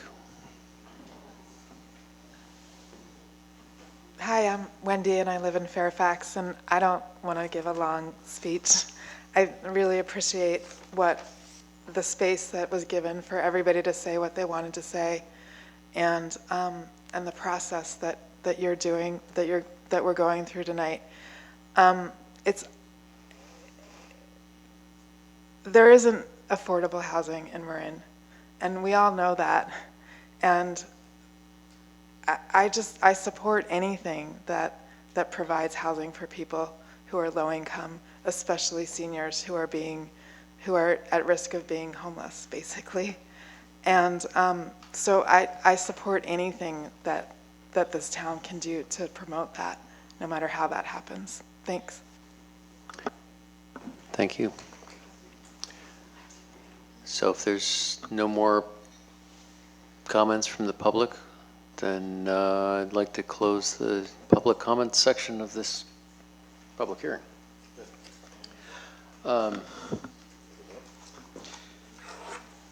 Yeah, and people have spoken to a lot of aspects of Victory Village and senior housing, things like that. And once again, what's in front of us is basically a way of getting from point A to point B.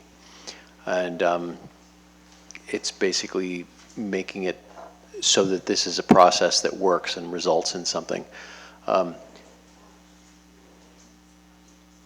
The application for that, we're expecting to go through the Planning Commission in the next few months. And that's really the place where a lot of the concerns that were spoken to tonight will be dealt with. I mean, there's a lot of other philosophical concerns that were also brought with. That'll be dealt with there, and we're hearing them here too. That's kind of the driving force for a lot of this, if you will. But all of the various different things that are brought up that are concerns, that Planning Commission hearing is the proper place for that to be brought up. And also, it'll come back here after it goes through the Planning Commission. So, but that's when there's a project. Right now, we're talking about the zoning for it. And the plan for the zoning, as some people talked about, what has been put forward by staff here is basically to separate it from the PDD zoning, which has a long process to go through because they tend to be complex projects that need to be looked at. This project, or the zoning that we're talking about for this area, looks like, the project that we're anticipating is going to apply for it fits into that rather nicely. If another one that's not Victory Village, but has that same intention, would also fit into that. So really we're talking about the zoning to enable that to happen. And so that's a legal distinction that we've got to make here. And Can so I have a couple questions. Yes, go ahead. So if we've got this new senior housing zone, if we're going to explore that, and another project were to come along that had a 100% affordable, no, let's say that it's a 100% senior project that would want to apply to use this particular zoning. Would that have to, is there somewhere where we would stipulate that then it would also be required to be 100% affordable to make use of this kind of a zoning designation? How does this work? Because we're not working on just one have no other projects in No, front I of us. I totally understand that, but I just want to, It's a hypothetical down the road that we don't want to walk down, because speaking in the hypotheticals is what we were doing in the last iteration of the prior PDD conversation. Here, we're dealing with one particular project in one particular location. Someday in the future, perhaps another project of some sort will come before some future planning commission and some council, and they can deal with it. But that's Well- not in front of us today. Well, David, I think Renee has a very good point, though, because we are talking about a zoning designation, which, you know, there might be another place. And I think that that's a legitimate question to ask. I mean, I think it's a legitimate question to also, you know, talk about 100% affordable. I think that having the, sorry? Oh, the first right of refusal, I mean, I think that's, you know, at the end of the but I 55-year guess, term is a good idea, really, too. let me take that macro and say, there is so much we don't know about this. So what I wanted to ask is, could you clarify what you guys think the process will be in creating this zoning district and how it will work? Do you want our input? Do you want our concerns? What are you going to bring to us? So through the chair, thank you for the question. What staff is proposing here is that the town consider following a process similar to what was followed in the Foothill case that there has been so much talk about.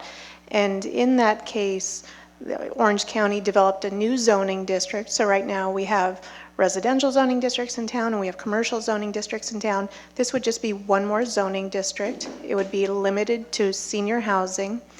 And in order to be rezoned to this new zoning district, anyone who came in to apply for that would need both a general plan amendment and a zoning amendment to rezone into it. And they would have to meet the development standards that we are putting together for this proposed new zoning district that the Planning Commission will have a look at shortly. Those development standards will be very similar to the development standards that currently apply in the RM district, our existing multifamily district, and the ordinance itself would look just like all of the other ordinances on the books currently in town. So it's not a PDD, which would be unique to this one particular site. It's a zoning district that they would be applying to be rezoned. That anybody else would want to be zoned into a district where the only thing you could build would be senior housing, and that would be the key element of it. I have a question. Can we specify that it's affordable senior housing? So we're still looking at how all the pieces fit together. We have to be mindful of the other laws that bear on our ability to structure zoning ordinances.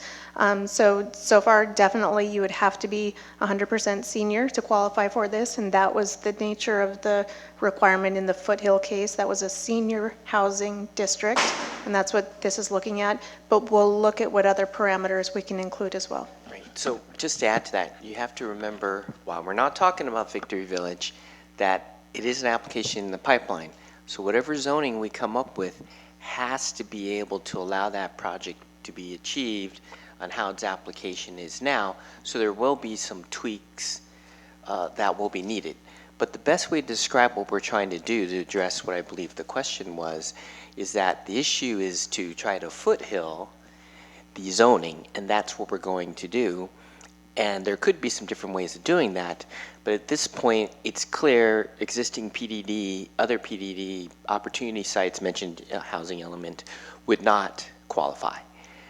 It's probably highly unlikely many other parcels in town would not be able to qualify. I couldn't tell you right now if anyone ever in the future would want to proceed ahead with an idea of doing a 100% senior project and being able to meet all that. We just don't have that crystal ball. But we can tell you right now, none of the PDD sites listed as an opportunity site would not qualify. Renee?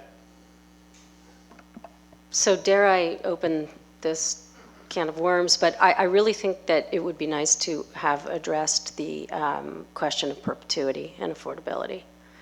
I know it's late. I don't know if Alicia is here. We did talk briefly. I was hoping that we might do that because it's very hard, as we see and know, to understand this anyway. And then when we all go back to social media, it gets even more difficult. So I think we should all be in the same room, hearing it at the same time, and ask our questions until we understand. Thank you. My name is Alicia Klein. I'm a senior project manager with Resources for Community Development and the developer that Christ Lutheran Church selected to work on Victory Village. The question of why can this building be held in as affordable housing or provided as affordable housing in perpetuity? The answer is twofold, and one is that in reality it will be affordable housing in perpetuity because Resources for Community Development is a nonprofit dedicated to the creation and preservation of affordable housing.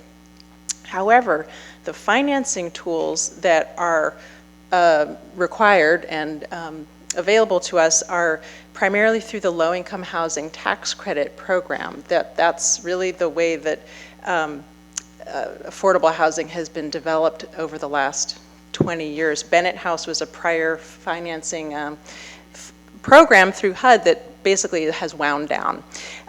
So the low-income housing tax credit program does require that the local funding sources, which are for a 55-year, or basically only have a 55-year term, and if it has a perpetual term on the affordability, we would not be able to accept local financing, and so we would lose the Marin County commitment, which is now recommended over $800,000. So the low-income housing tax program requires an end to the initial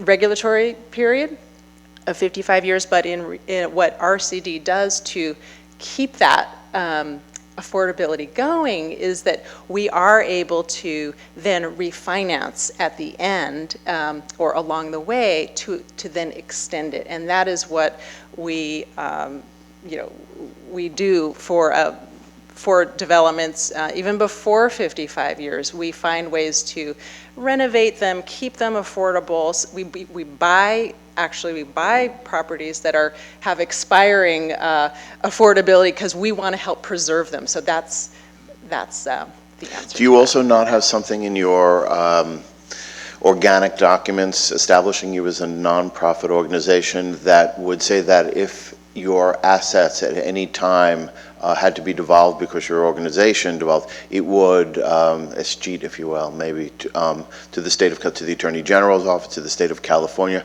And so what I'm asking you is, there something in your organic documents which illustrate or demonstrate where the assets of the nonprofit corporation would go in the event that you were no longer operating? I can't say that I can cite chapter and verse of our bylaws and our articles of incorporation, but we are incorporated as a 501c3 nonprofit and dedicated to the purpose of affordable housing. So let's button this up. There's either going to be what you said before, your process, your dedication, your approach to buying other assets and ensuring the protection of your assets beyond the 55-year period.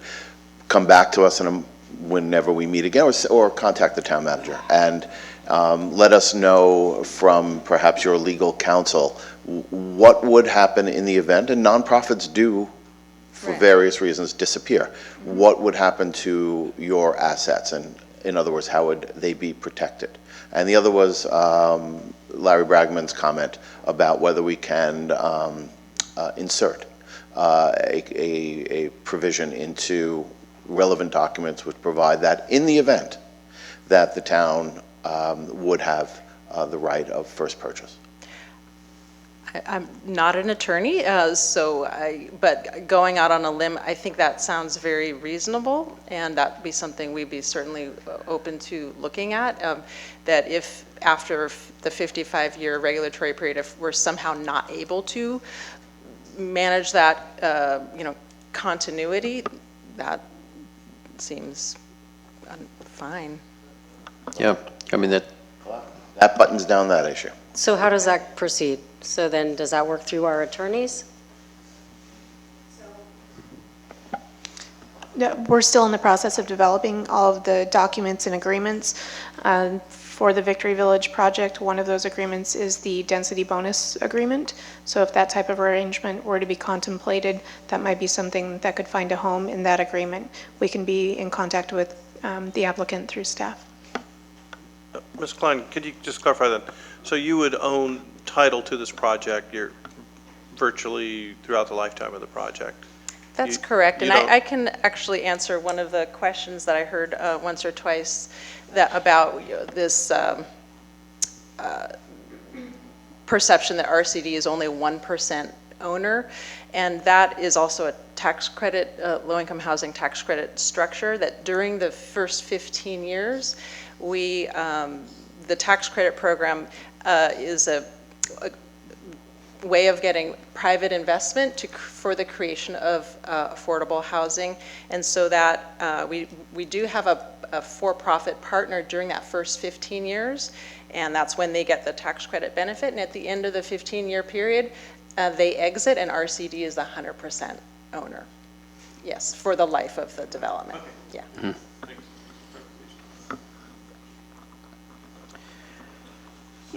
Do you need a motion here? I'd like to comment before we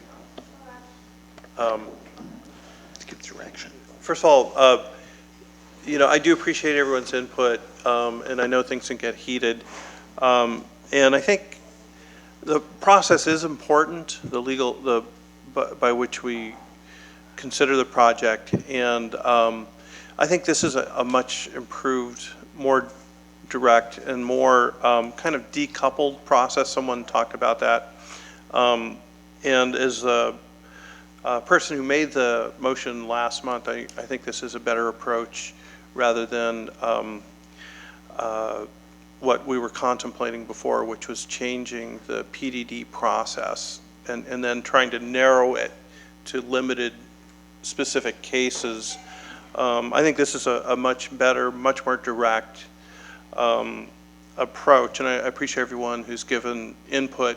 It's been heated at times, but I think we do have a better path to go forward, and the process is very important. So, I think that this is a much more elegant solution. I'm also really heartened to hear about the possibility of, and would really like to see that pursued, of the right of first refusal as a way to give us all a better sense that it would remain affordable in perpetuity. So I just wanted to add those comments, and in general, I think that this is a much better way to go forward. So I think we're somewhat in agreement on that, everyone.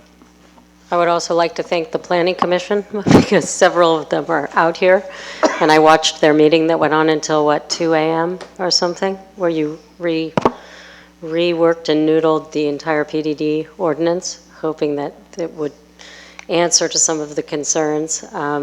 But it's all in the process, but I did really want to give a shout out to the hard work of the Planning Commission. Very, very diligent, hard work. Thank you.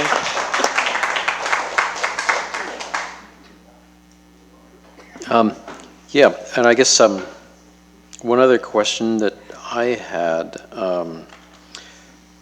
I think that looking into the legal structure for what happens at the 55 years, and I think that it's that first right of refusal that's assignable, that we could perhaps assign it to the county if Fairfax wasn't in a position to buy that housing and continue to keep it affordable, is a good kind of safety net underneath the efforts of RCD.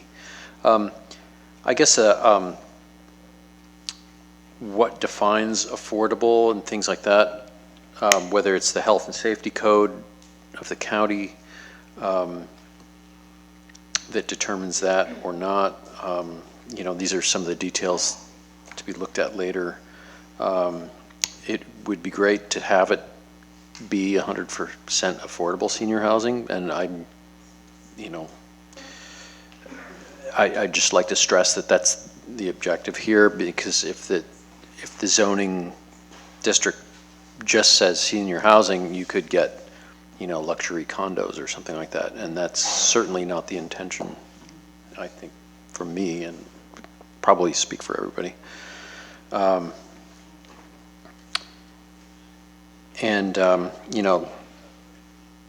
You know, it could be that our, you know, different age requirements and things like that. I mean, what if somebody's a senior and then they have a partner who's, you know, in their 40s or something like that? Do they get to live there, and then one of them, you know, I mean, there's lots of little details and Yes, stuff like that. but you would agree that Alicia could stand up here if we asked her, or to send us a relevant document in which you must have a matrix which specifically details, when you have a project, the age limitations, the income limitations, and every other sort of limitation that would possibly attach from your years of constructing gazillions of projects just like this. So to sit here and speculate about every single one of those potential things undercuts what Alicia could clearly state to us in one of the many documents that I'm sure have been prepared and sitting inside a computer on her desk.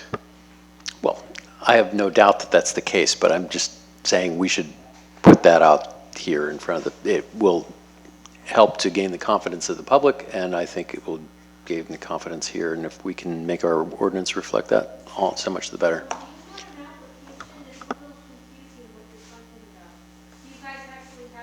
Valerie, you're not on the, you're not we can't hear at you. the microphone. No, you got to come to the microphone, because otherwise our response means, oh. Yeah. Actually, I think you could just answer a question. Sorry? The question is, we have an application. You do? That's Okay. submitted by RCD, and they submitted the official application, I think, June, July of last year. Mm-hmm. Okay. So if I may, one final comment.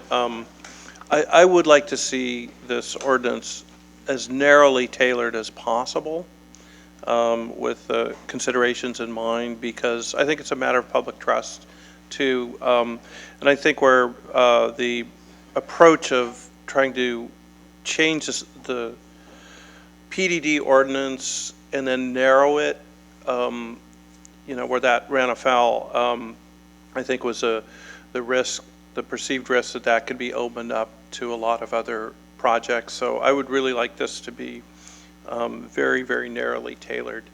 And I think that will help in, you know, restore a lot of trust in the process too. And that's also the approach that they took in Foothill. So I think that's what I'd really like to see, what see be developed and come before us in the near future. So, are there any further comments from anybody up here? No. So, Yeah, at this point, all do you have direction? Yeah, so all we need is, it sounds like we have direction. So what we're seeking actually is direction to go ahead and proceed with this new zoning concept, and that we will incorporate that into the current planning process that RCD is going through for Victory Village. So their zoning application would be changed, and we would have this new senior zone. So that's really the direction we need. If you wanted to make a motion to say you're giving it, just give us that direction as stated, that's fine. Great, I'll make Well, a you don't motion need to provide the direction as stated in the staff report. I'll second. And reflecting the other comments being made Yeah, up here. and reflecting the other comments that council people have made with respect to perpetuity, narrowing, tailoring it. Okay. Okay, so there's a motion second? Aye. Aye? Very strongly aye. Okay. You too, right?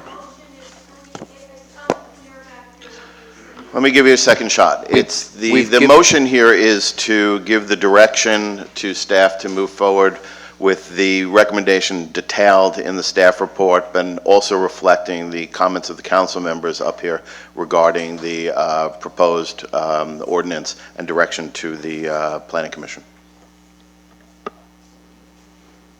Yes. Okay. Yep.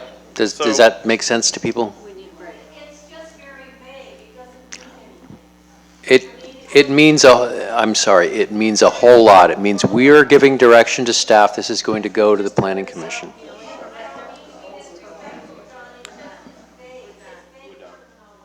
Yeah. Okay, thank you. Did we take a vote? So it was unanimous. Okay. Okay, we'll take a 5-minute break.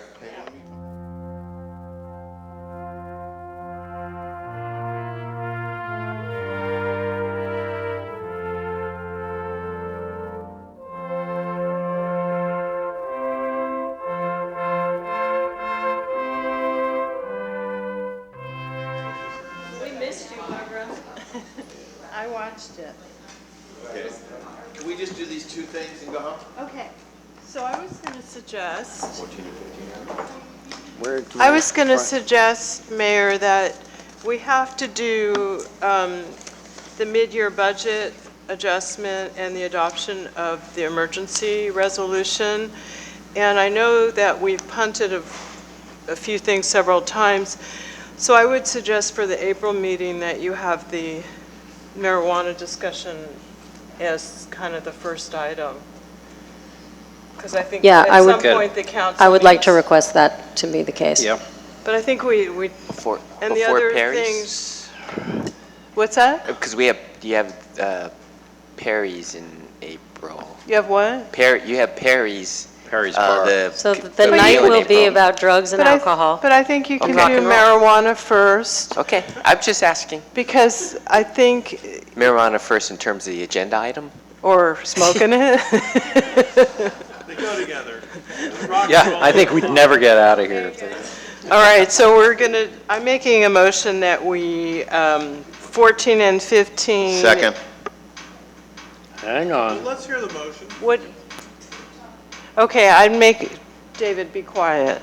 I'm making the motion that we take up 14 and 15 tonight, and 12, 13, and 16 get moved to the April meeting. I'm sorry. 12's done. I'm sorry. 13 and 16 get moved to the April meeting with the request that the non-medical marijuana issue be taken up, if not first, very early in the agenda. Second. Right after Perry's. All right. Okay. Second. So motion and a second. Aye. Aye. Aye. Unanimous. Do you need to know who made the motion, or you got it? She got it. Good. All right, so next up in that case is number 14, accepting the 2016-17 mid-year budget review report and discuss, consider budget revisions, especially in light of all the money we're spending on slid roads, and approve separate budget for storm-related expenses. So there you go. Yeah, great. So, yes, we've attached the mid-year budget report, and what it does is it takes a look at the key expenditures and revenues for the town, projects it out for the remainder of the fiscal year based on 6 months actual. We're pleased to report that the report does indicate we have pretty stable revenues. We anticipate town will collect about $175,000 more in revenue than originally budgeted. And we believe on the expenditure side, we'll save about approximately $150,000, but that's before the proposed mid-year budget adjustments. And so what we're actually proposing for mid-year budget adjustments are really three key ones. One is storm damage. As you're aware, with the recent rainfall and gusty winds in January and February, we've actually expensed or incurred a lot of expenses, either in cleanup, tree removal, fixing roads, and so on. And so what we've done is Michael has actually set up a special fund, a fund in which we could start tracking the costs against. And what we'd like to do is for reimbursement possibilities from FEMA and other local funds, we'd like to create this fund and start with an appropriation of $300,000 in that fund. We've actually, of the 300, we've actually spent 86,000 either in cleanup, tree removal, or just emergency repairs for roads that basically have failed due to all the rain and mudslides. So that's the one item, storm damage. 2, town attorney. Recently, the town attorney this year has worked on numerous land use issues. Obviously, one of them has to do with senior housing, PDD, the issue of the conversion of CH to CC, highway commercial to central commercial, as well as all the other different ordinances and issues. And we find that our projection is we probably need to allocate another 80,000 for legal services. It is possible some of those costs will be reimbursed by the applicants for some of the different zoning applications, but we're still working on that. But on the appropriation side, we're going to need another $80,000, and that increases the budget from 140 to 220,000. And then the last item is street lights. This year, abnormally high maintenance costs for the older flashing beacon systems. You may have to replace one in the future, but we need to budget an additional 15,000. Now, how do we pay for that? Well, the good news is between your expenditure savings, increased revenue, that's about 325,000. What we're recommending is we allocate 95,000 of that for the town attorney and street lights, and then the remaining 230, we put that into the storm drain fund. We take 70,000 out of general fund reserves to make it a even 300 in the storm damage fund. In essence, what that does, it reduces your general fund reserves from starting the year at 27.5% to about 20%, 27%, I mean. So you're still above your threshold of 25%, and we actually think this is really a good way to handle all these different expenses. So with that, that concludes my portion. Michael's here if you'd like him to go through in more detail or if you have any specific questions on our projections. A quick question. When you send that little note into FEMA asking us to be repaid, can you ask them to fully repay us for the '05 flood? And while you're at it, make sure that you don't send along the results of the latest precinct maps from last time's election, because that would probably put the nail in the coffin right there.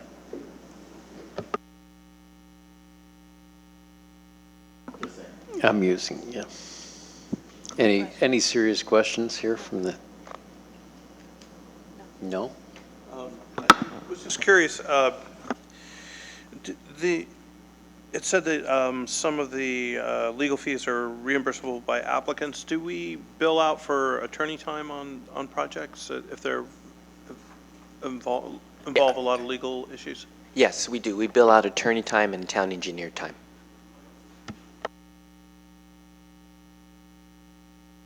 And not relative to the budget, but I know we've declared emergencies in different situations, Garrett.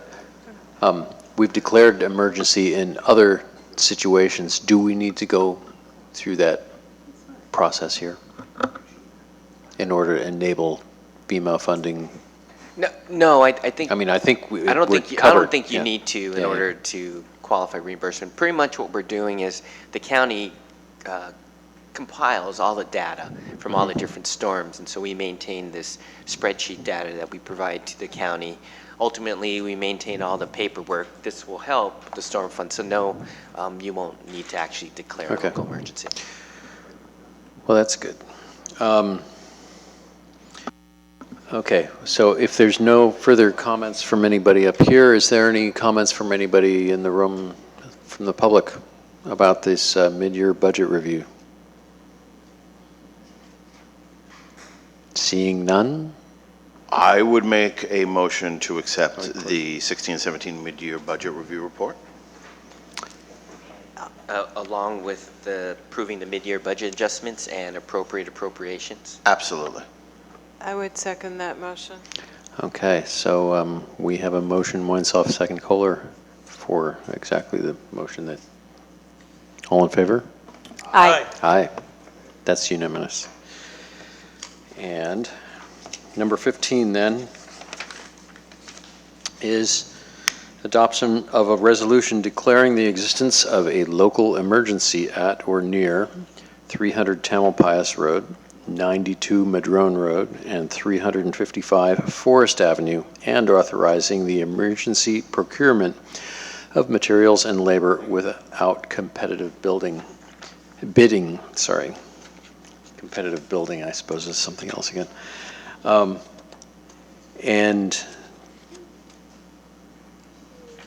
does this, yeah, Garrett, I mean, yeah, it'd be a staff report, but is this, that's just the subject, never mind. Yeah, so it doesn't, Right. you so had the- some ceilings and stuff, but go Right, ahead. we have some Go ahead and make- okay. Yeah. So this is a staff report declaring emergency for roads damaged, specifically by all the heavy rainfall in 2017. One is like on 300 Tamalpais Road, those are approximate locations, 92 Madrone Road, 355 Forest Avenue on Fairfax.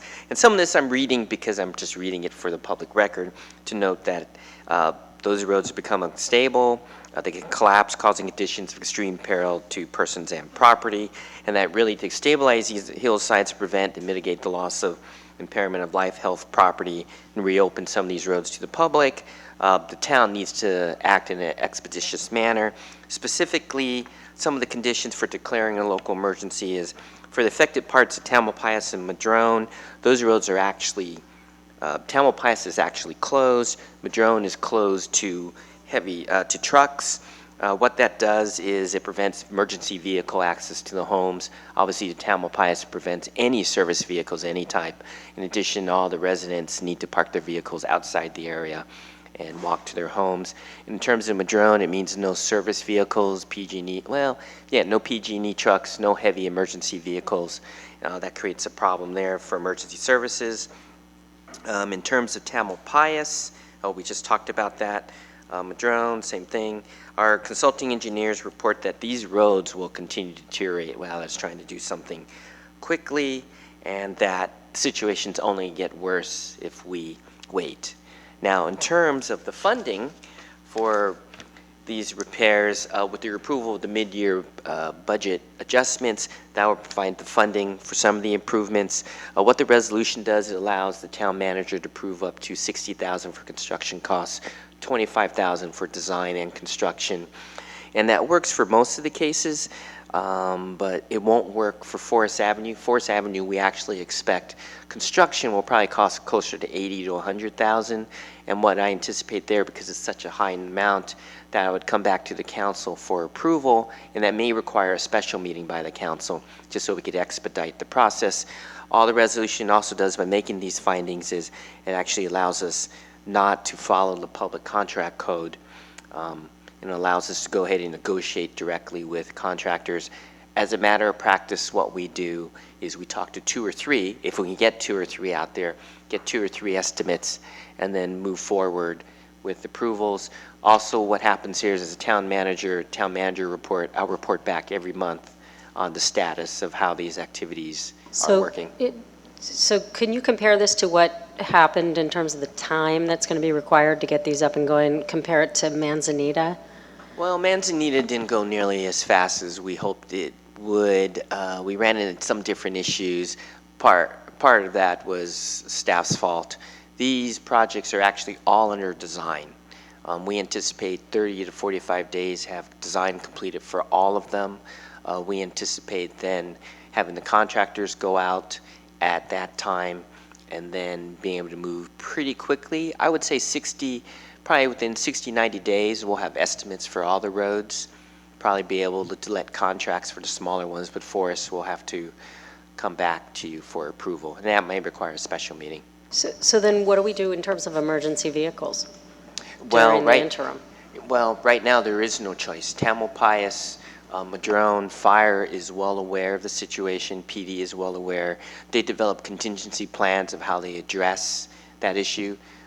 Paramedics, they're aware, and so they have a protocol for how to get into those homes. It means they need to walk in. It means they need to lay hose. It's not the optimal situation, but they are prepared to deal with the situations as they arise. Sure, it's better than a fire truck going down into the... Can I ask a question? Just, the resolution looks fine to me. Just a question. Since we're including Forest Avenue in the resolution, I'm unclear why you would have to come back to us. Oh, it's because we put the limits of, it includes Forest design, but Forest will probably exceed the 60,000 for construction limit. And so what happens is the 300,000 will cover the two road, Madrone and Tamalpais. But when I come back to you with Forest, I'm going to have to identify a funding source for that because we're pretty. Okay, so let me just ask you, so the adoption of the resolution authorizes the town manager to do everything necessary and appropriate, including exceeding the town manager's purchasing authority up to 60,000 for construction, so it's exceeding that, and 25,000 for design. But I think what you're saying is we would have to do another budget adjustment to cover Forest, is that right? Yeah, I think the wording of it, maybe the resolution can be better. What it means is I only have authority up to 15 right now. Right, and we're giving you more. Right. But yes, for Forest, it would mean it's going to be more than 60, and I need to identify a source, so we'll be coming back to you for that. More importantly, when are all these projects going to be done? I think I said hopefully within hopefully within 90 to 120 days, some possibly sooner, depending on how quickly we can get contractors out there. Design is probably 30 to 45 days, and they're currently under design for the past week. So May, June? Sure, subject to weather. How hungry are contractors right now, or not hungry? I think they're all really busy. Yeah, I'm thinking there's a lot of overtime going on right now. Well, with that in mind, I'm sure that the public would like to, comment. Afterwards, I'd be ready to make a motion. Okay, Cindy?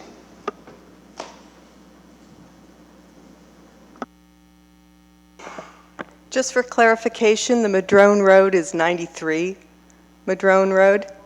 Thank you. Well, with that in mind, if there's no other comment. Hello.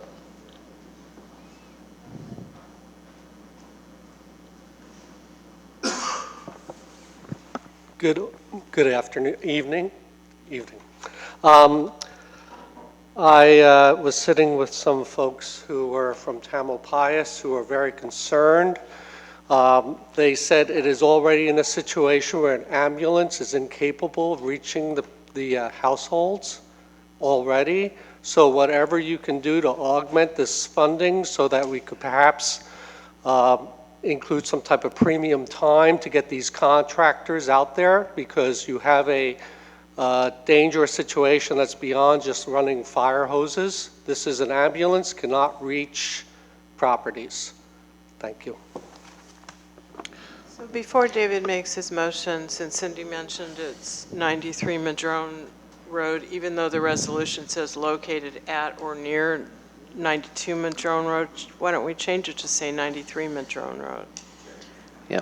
And with that change, I would move that the council adopt emergency resolution 17-next in order, declaring the existence of the local emergency at or near those three properties identified. I'll second. Okay, so we have a motion by yourself, second Lex. All those in favor? Aye. Aye. Aye.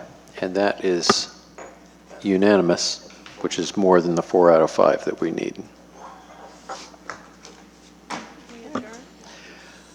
We can adjourn.